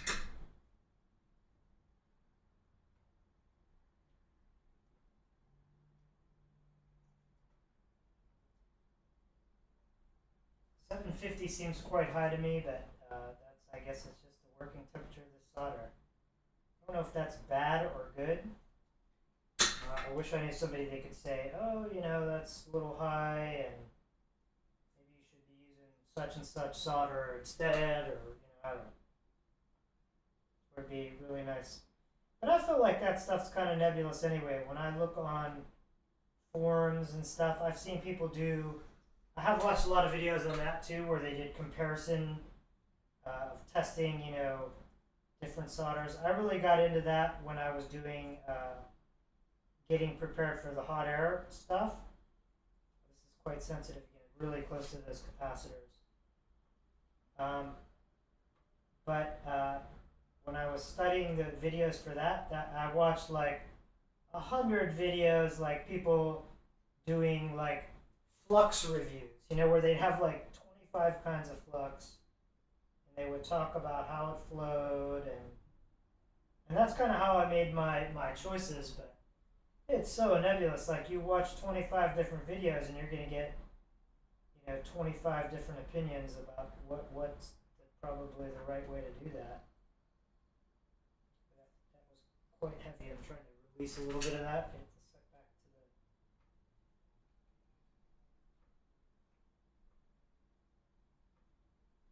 to the. But yeah, man, this is going like I'm able to just keep trucking with this now, and it's bonding, it's sticking well, all of it. This is definitely the temperature to work with the solder at, 750.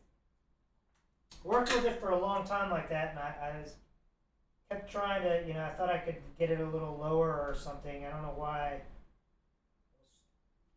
But now I know. This is just 750 zip.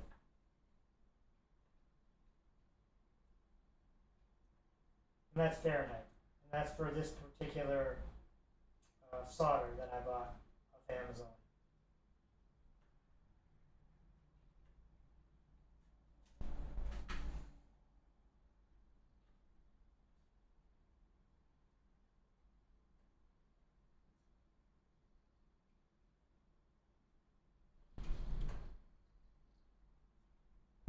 Okay.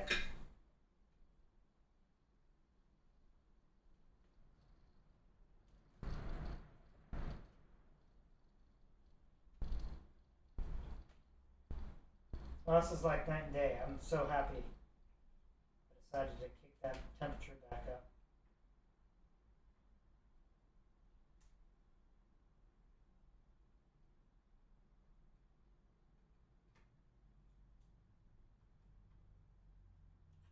These are not perfect solders by any means, but good enough.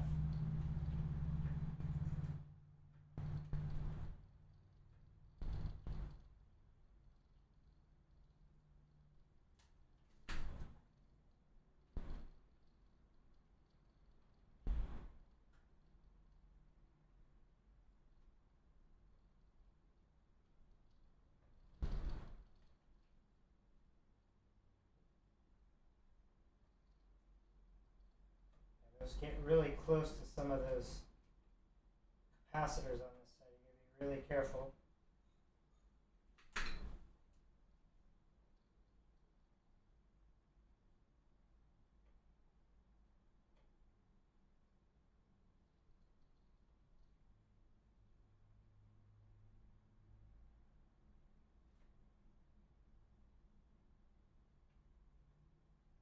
Yeah, it's quite close to those two. Just gotta make sure you don't bridge or anything.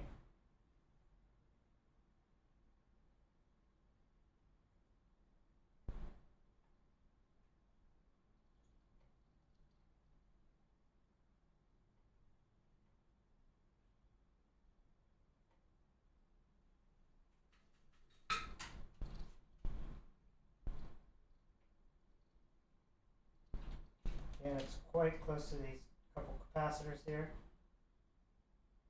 Take your time. Don't bridge. Ooh, this one's really close.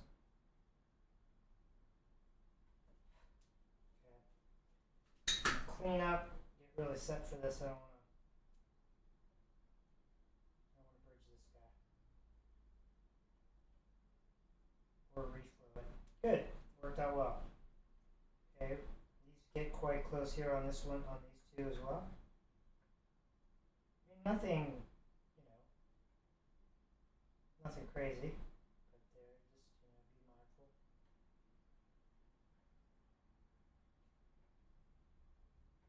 All right, closer and closer.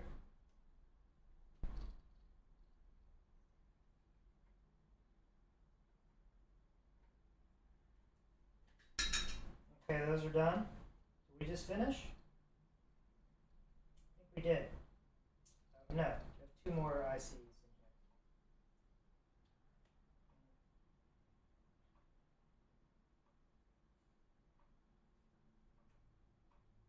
Boy, that one didn't want to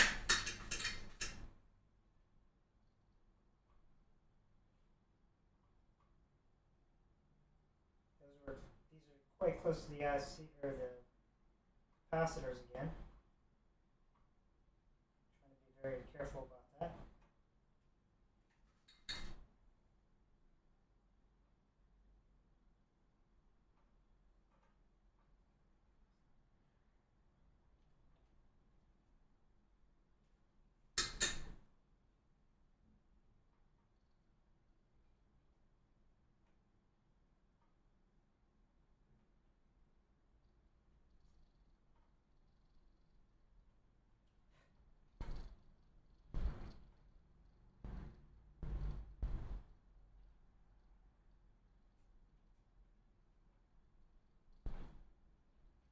Okay, closer and closer.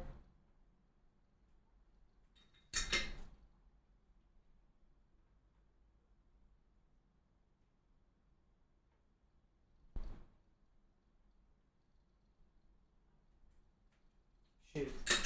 Started bridging to the, not bridging, it's just hitting the, it's going to the iron and not pinning. Not ideal. Same with that one.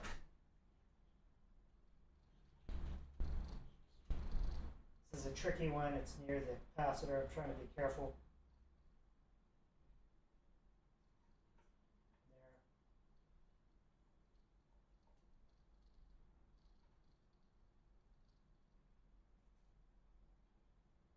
Yeah, that's definitely not bridging anywhere.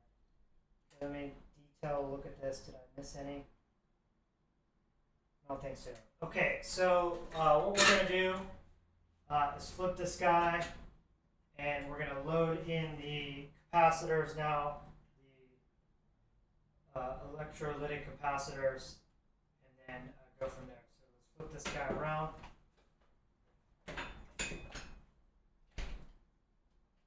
Pop this off.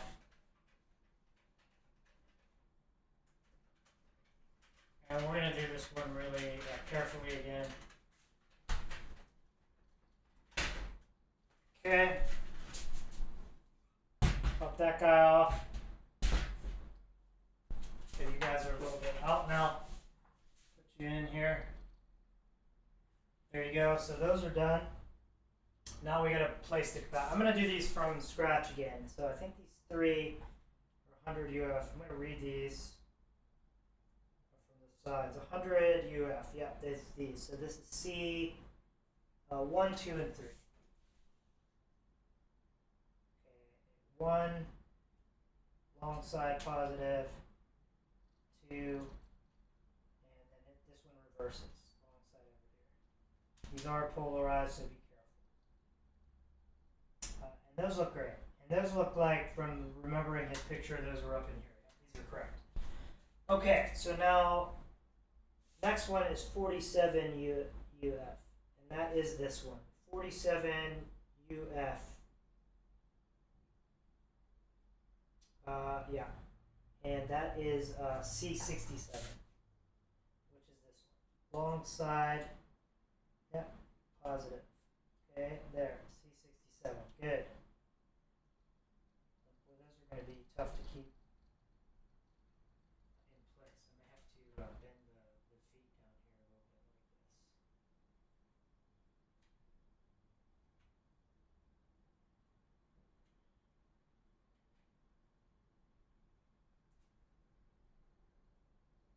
Yeah, it's even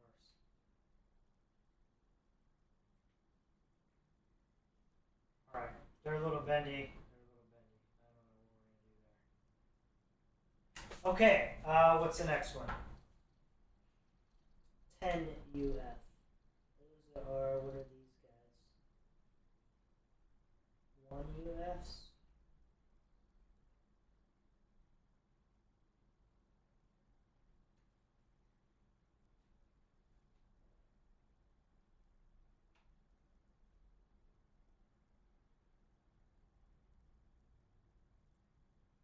These are 2.2s. These are 1s. 2 and 2. And then what are these guys? 10 UFs. Yep, these are it. So 10 UF, 42 and 45.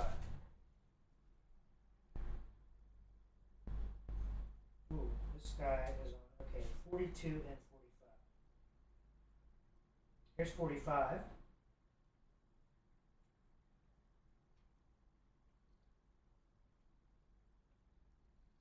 10 UF, yep, that's correct. 10 UF, 42 and 45.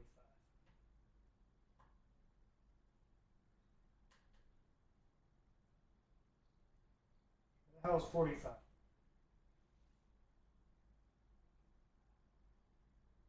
Not seeing.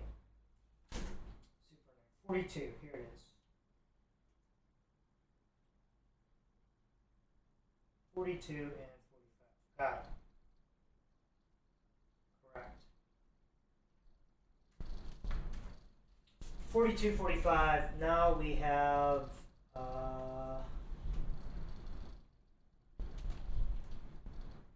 these guys are 2.2 UF. 2.2s are C64 and 65. What are these guys? 64 and 65. These are polarized. Be sure you get the right orientations. Okay? Correct. These guys are, what are these? 1 UFs, 1 UF. 15 and 32. Should be the only holes left. Here's 32, long side, and 15's up here. Great. Long side here.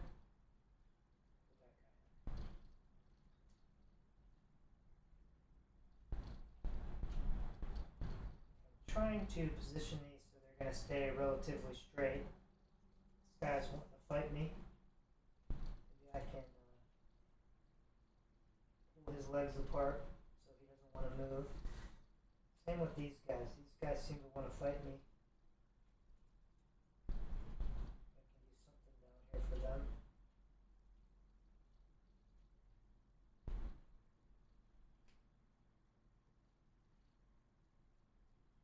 I think that's going to work. These guys seem okay. Okay, there. I think we're good.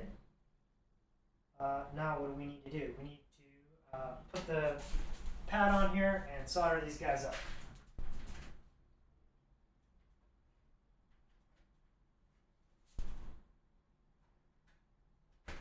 Okay, there we go. And we're going to tighten these guys down. Hopefully they're not too crooked.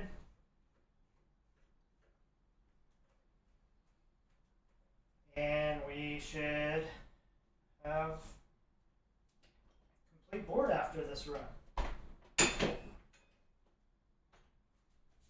All right, they're all in there.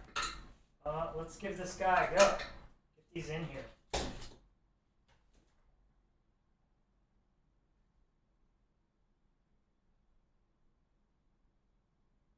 One,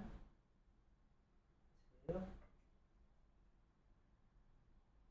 three, 4. And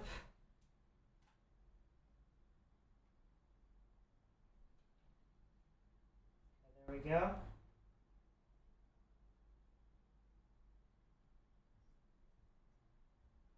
That was terrible too.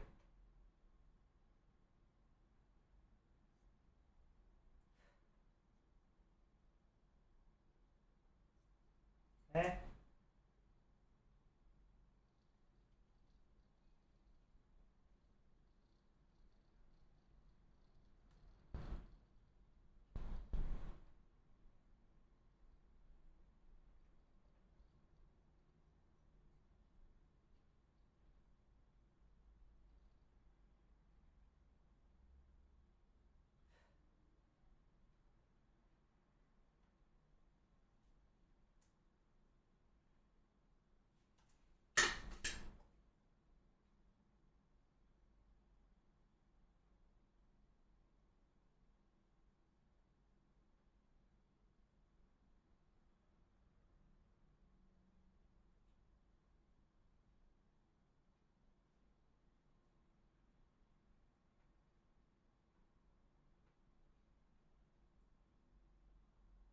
that it?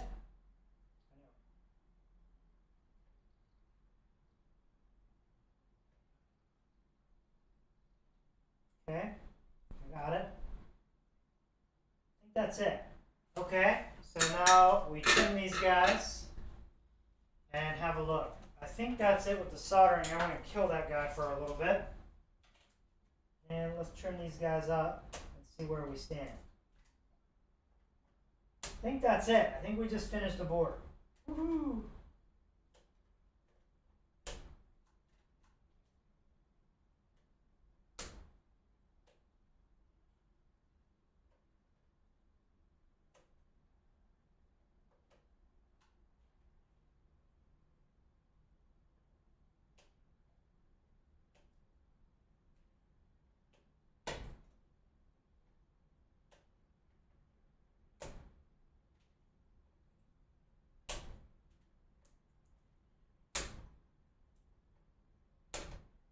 Okay. That's it. Those look good. I'm going to clean this guy up and stuff. Probably do that off stream maybe. I don't know. See. Or maybe I'll do it on stream. I don't know. Let's take a look first. See where we stand. I guess though, what I could do here is place the ICs. Might want to do that on stream. I don't know. We'll see here. See what we're looking at. Okay. Yeah, this looks legit. This looks great. This one's a little crooked. Gonna bend him into shape, but he's not bad. Same for that guy. Those all look good. These are all look nice and straight. All right, look at that. That is a complete Voice 1 card soldering job. Woohoo! That's celebration for me. Okay, now, I think what we want to do is I think we want to place the IC. I think we want to put the, well, no. What we want to do first is inspect and clean up, I think. So I'm going to take this guy out. And I think what we're going to do is I'm going to move this back over here a bit. These are ICs. I'm going to first clean this guy up with a pec pad or something here. So I'm going to move this guy over. And we're going to see what we can look at here. And I'm going to get rid of our bill of materials. The only thing left on here now is the ICs. So great. So move this guy over. This extra card. And I think what we want to do is just clean this guy up with a pec pad. So we're going to give this a bunch of alcohol and just kind of clean this guy off. It is starting to rip my pec pad though. I don't know how well this is going to work. Never actually tried this before, but it was a bit dirty.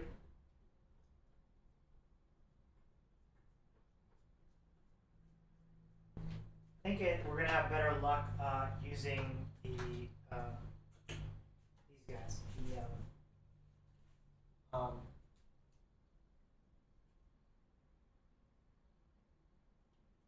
Q-tips. There was quite a lot of like little junk in here.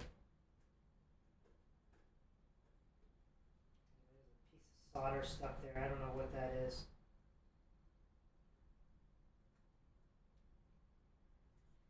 I might want to take a look at this under the microscope. I don't know. I guess I could do this after I do the ICs. I was thinking that the alcohol would hit them, but I guess it's all really on this side of the board, so I don't think there's any danger.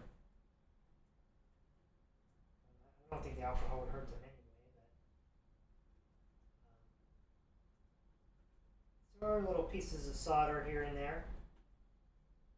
I don't think it's a big deal, but maybe we want to clean that off.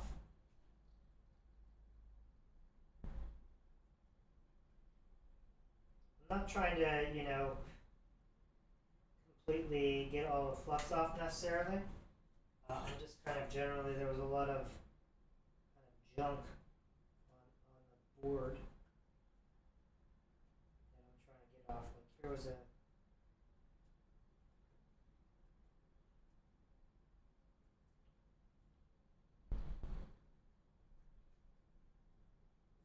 I mean, I guess some of it is flux, but some of it's also just.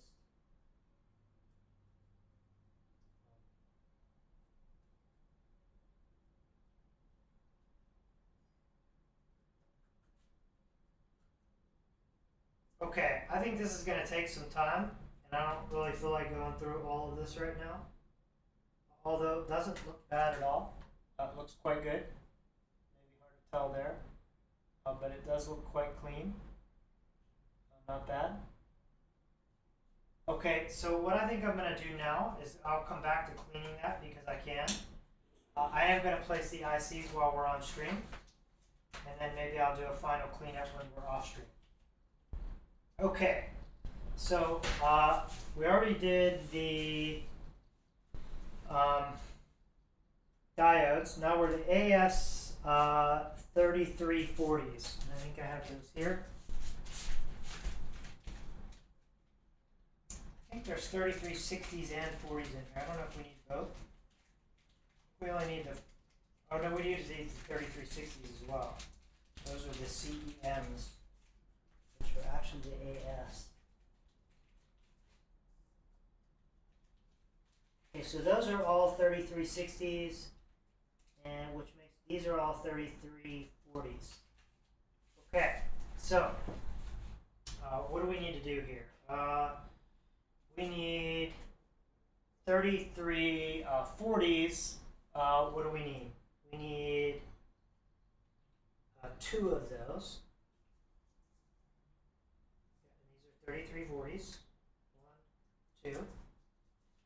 And how many of this 3360s? We need 3 of those. So maybe I'll do the 3340s first. I don't have a placer or anything for these. I usually just bend the sides a little bit like this, and it works pretty well. 3340s, where do these go? I see 1 and 8. Now this is where I'm going to use my secondary card as a reference. It's going to be easier because they're underneath here and it gets hard to see because they're underneath the mounts. I don't know if I bent both of these. I'll kind of do it again. Actually, don't think I bent this one. Okay, maybe I did. AS 3340s. So we want IC1, which is right here at the bottom. Is the right orientation. That went in perfectly. IC1 and IC8. Where is IC8? IC8 is this guy, right? Yes. Okay. I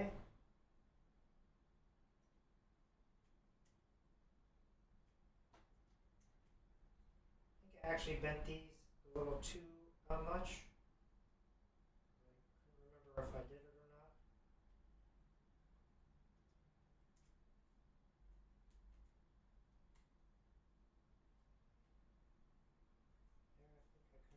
Those into shape. Is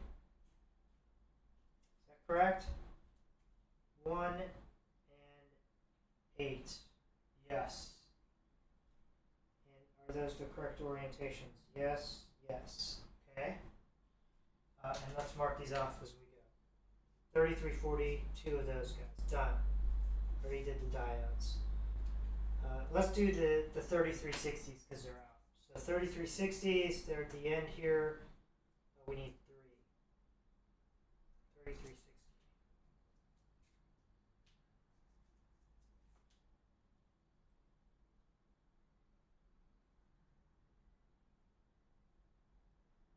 Okay. Just going to kind of pre-bend all these guys. Ooh, that one went a little far maybe.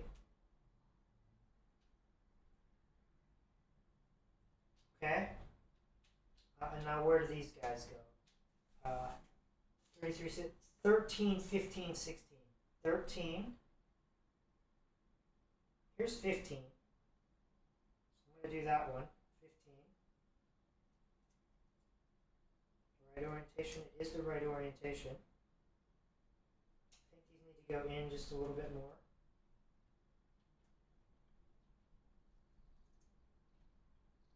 Perfect. Okay, those guys fit just right in there perfectly. So that was 15. Mark that one off. So we need 13 and 16. 13 and 16. Where's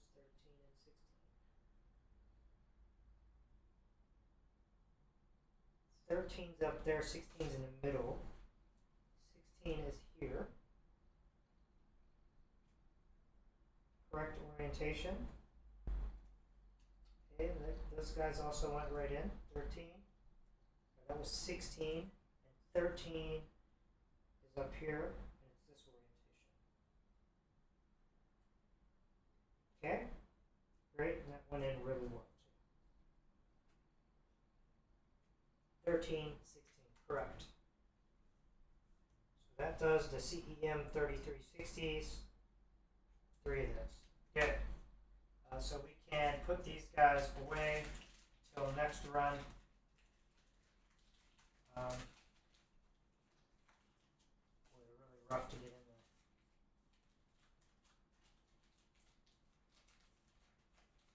there. Okay.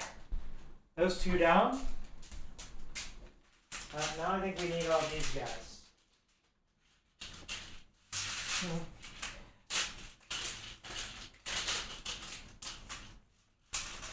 Let's see what we need first. So first we need the TL064s. Let's see what we got.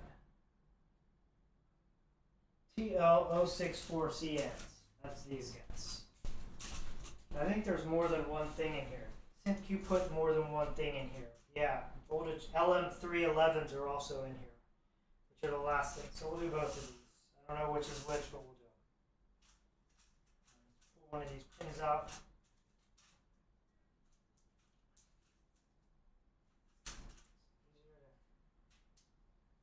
Yikes, man. Can't you get these pins out and put them back in? It's going to be a bummer if you can't. Because or else you're going to have these just flow out all over the place.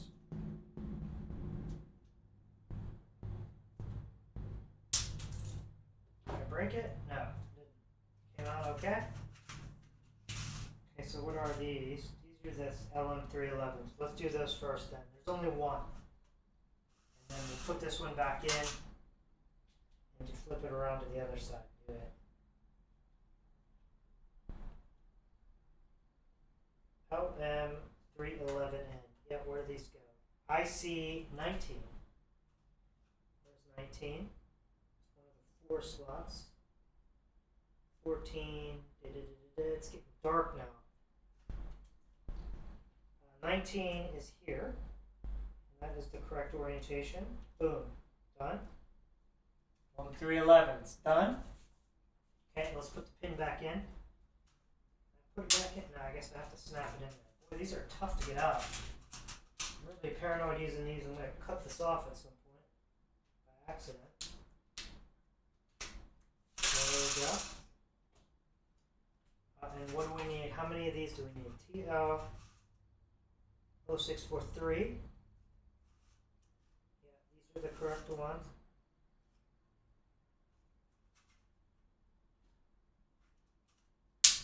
Pin back in. Okay, these guys are done. Stick this over here. Okay, where do these 3 go? Here, let me mark it. Let me put our LM311 out there. 1. Okay, TL064s. IC3, 10, and 17. 3 is there. See, 3 and 10 are right next to each other. There, and these guys in. 3 is here. 10 is there. Okay, so that is the correct orientation. Okay, that went in perfectly. TL064. Was that an 064? Yeah. Just double checking that it's written the right way on the circuit too. The 3, 10. Opposite direction. Went right in. 3, 10, and 17.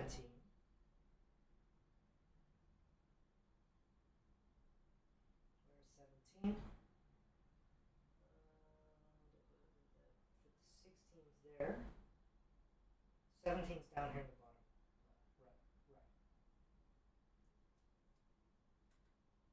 Right. Okay, great. Boom.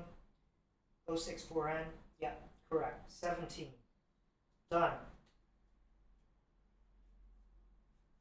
Okay, now we have the TL074. Let's find that guy. Oh, those are the new ones I bought, I think. These are TL074s. But these are the ones I didn't have on hand for some reason. Here we go.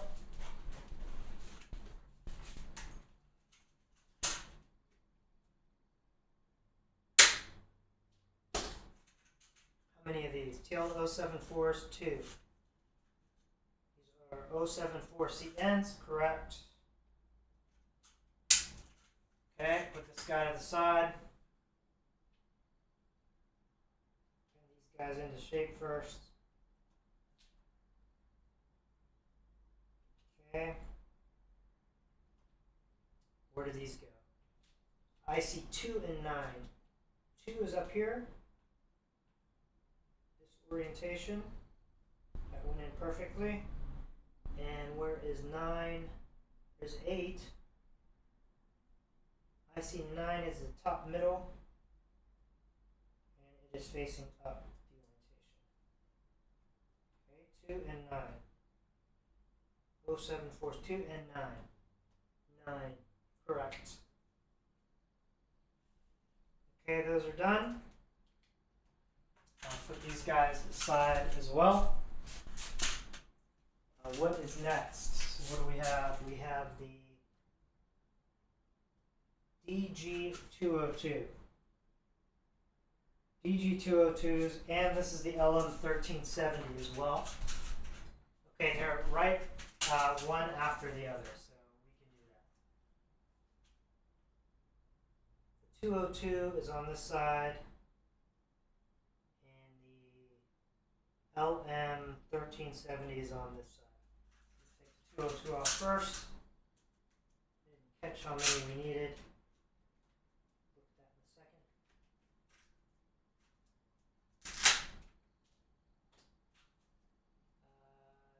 DG202, I think I only need one of those. Okay, done. Yep, one. And the LM1370s, or 13,700s, we need 2.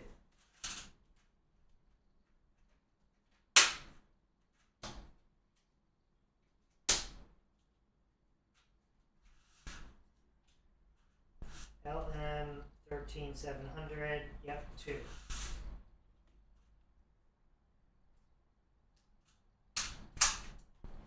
Okay, those guys are done. Goes back. Okay, so first we have the DG202. This guy. Okay, and where does he go? He is IC4. IC4 is right here in the middle, and the orientation is up.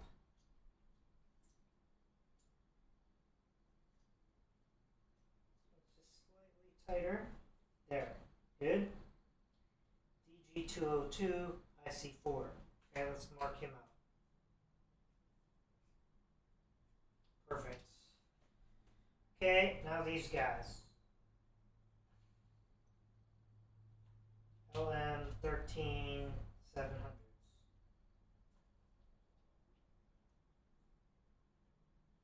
are these go? 5 and 11. 5 and 11. 11's up here. The right orientation, yeah, it's facing up.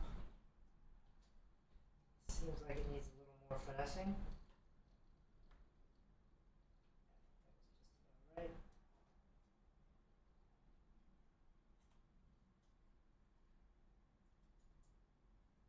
Just slightly tight.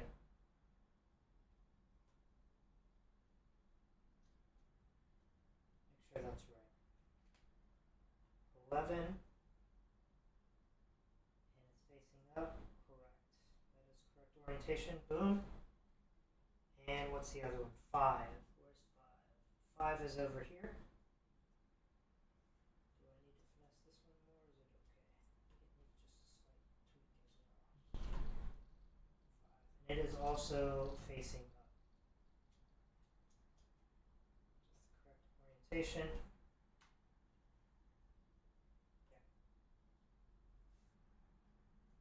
Yeah. Okay, so we did the 1370s. There were 2 of those. Okay, now the TL062 and CD4013.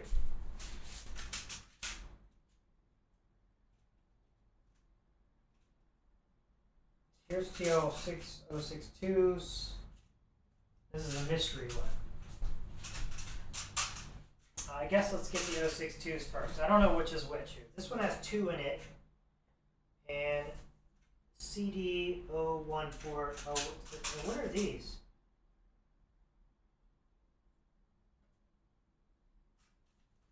These are TL064s. Are these the ones I reordered? No, I think they're 074s. So 064s.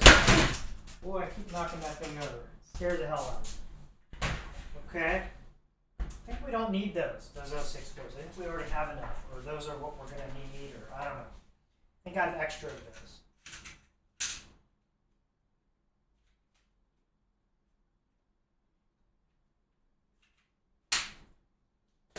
Okay, what are these guys? These are the TL062s. We need 3 of these. Op amps. Okay, 3 of those guys. And these guys, CD4013s, we only need 1. Ow! Poked a little hole through my fingers there. Ow! Almost did it again. These things are really tough to get off. I like the ones that have the rubber cap ends, like, way better. I don't know why they use these. How many of these? 1. 4013. Yeah, 1. These things suck. I don't like these. Okay. Good.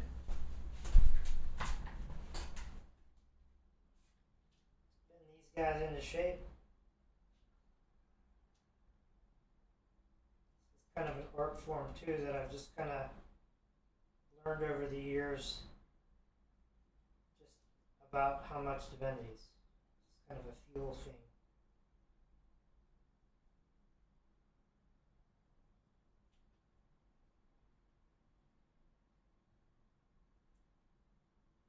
This one feels really stiff.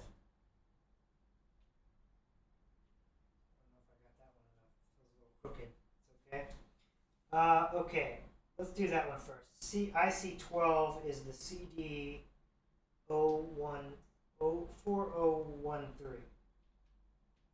IC12, which probably is going to be the only one left. This one. Orientation is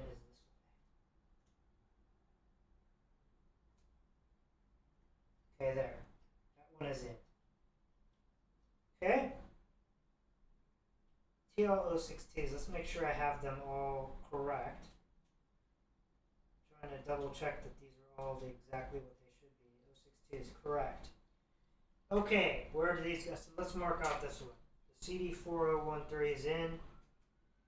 TL062s, IC 6, 7, and 14. It should be all the openings. That's 6. Orientation is correct. 6. These just have the dots for pin 1. 6, 7. Where's 7? What's that one? That's 7 and 14? Yeah, 14. This is 14 then. Go ahead and put that one in. Okay, orientation is correct. And this one has to be 7. Yep. this orientation is correct. Can it be true? Can it be that we have finished a complete voice card? Let me look over the sheet one last time. I believe everything is highlighted at this point. Woohoo! There you go. That is a completed version 2.0 voice card. I am going to do a little cleanup on the backside, but that's it. So let's switch over cameras maybe to cam 1. There we go. So yeah, this one's a little better quality. This camera, maybe I can show you a little closer up. Although there's no light in this room, but there you go. That is a complete, oh, if I can get this in here, it's so hard. That is a complete version 2.0 voice card. And I'm looking at it on the monitor in the other view, that one that I pulled up, and just from kind of visuals, everything looks like it's in the right spots. I got the film capacitors in the right ones for sure. Okay, I think that's it. And that's kind of a quick view of the backside. With running out of light here, and I don't have super bright lights in here. That's the backside. All right. Woohoo! It is finished. I am like super happy to get one of these done. So at this point, what this means is that I have finished all the major parts of this. So I think now, with the exception of like soldering in the headphone jack and figuring out like kind of power cabling and all those sorts of things, that I'm kind of complete, and I still have to sandwich the motherboard to the hardware board and all those things. But I think what I'm going to do now is stop working on the voice cards, and I'm going to finish up whatever I need to do to kind of test and prepare all the main boards and the power boards and all that stuff. And just with this first voice card, I'm kind of trying to build everything, program the firmware, and try to test it and calibrate and see if I'm lucky. So I am going to leave the stream here. I am extremely tired from this. This is really tedious. I thought it would be much easier to finish one of these in a day, and that was a solid, like, good 8 or 10 hours of work, I'm sure. I don't really know. I haven't looked at the clock, but it was a long time. So yeah, a lot of work to get one of those in position. I think the main part of that was the soldering and things actually go pretty quickly. It's the placing. It's just the pick and placing of all these parts is really tedious and difficult to like, and keeping it straight is really tough. All right, that said, I'm going to leave it here tonight. I'll probably be back tomorrow and be doing more putting the main boards on and maybe the motherboard to the hardware board or something, or doing testing. I'm not sure what I'm going to do yet. So I may or may not be back tomorrow. I may be doing prep and just kind of clean up and sorting out what I'm going to do next. I don't know. But I'll probably be back tomorrow for a little while, I'm guessing. All right, I'm going to leave it here. Have a great night. Stay well wherever you're at out there. And if you're building a Kijimi, soldier on. Don't give up. Fingers crossed that mine will work. All right. Take care, everyone. See you later.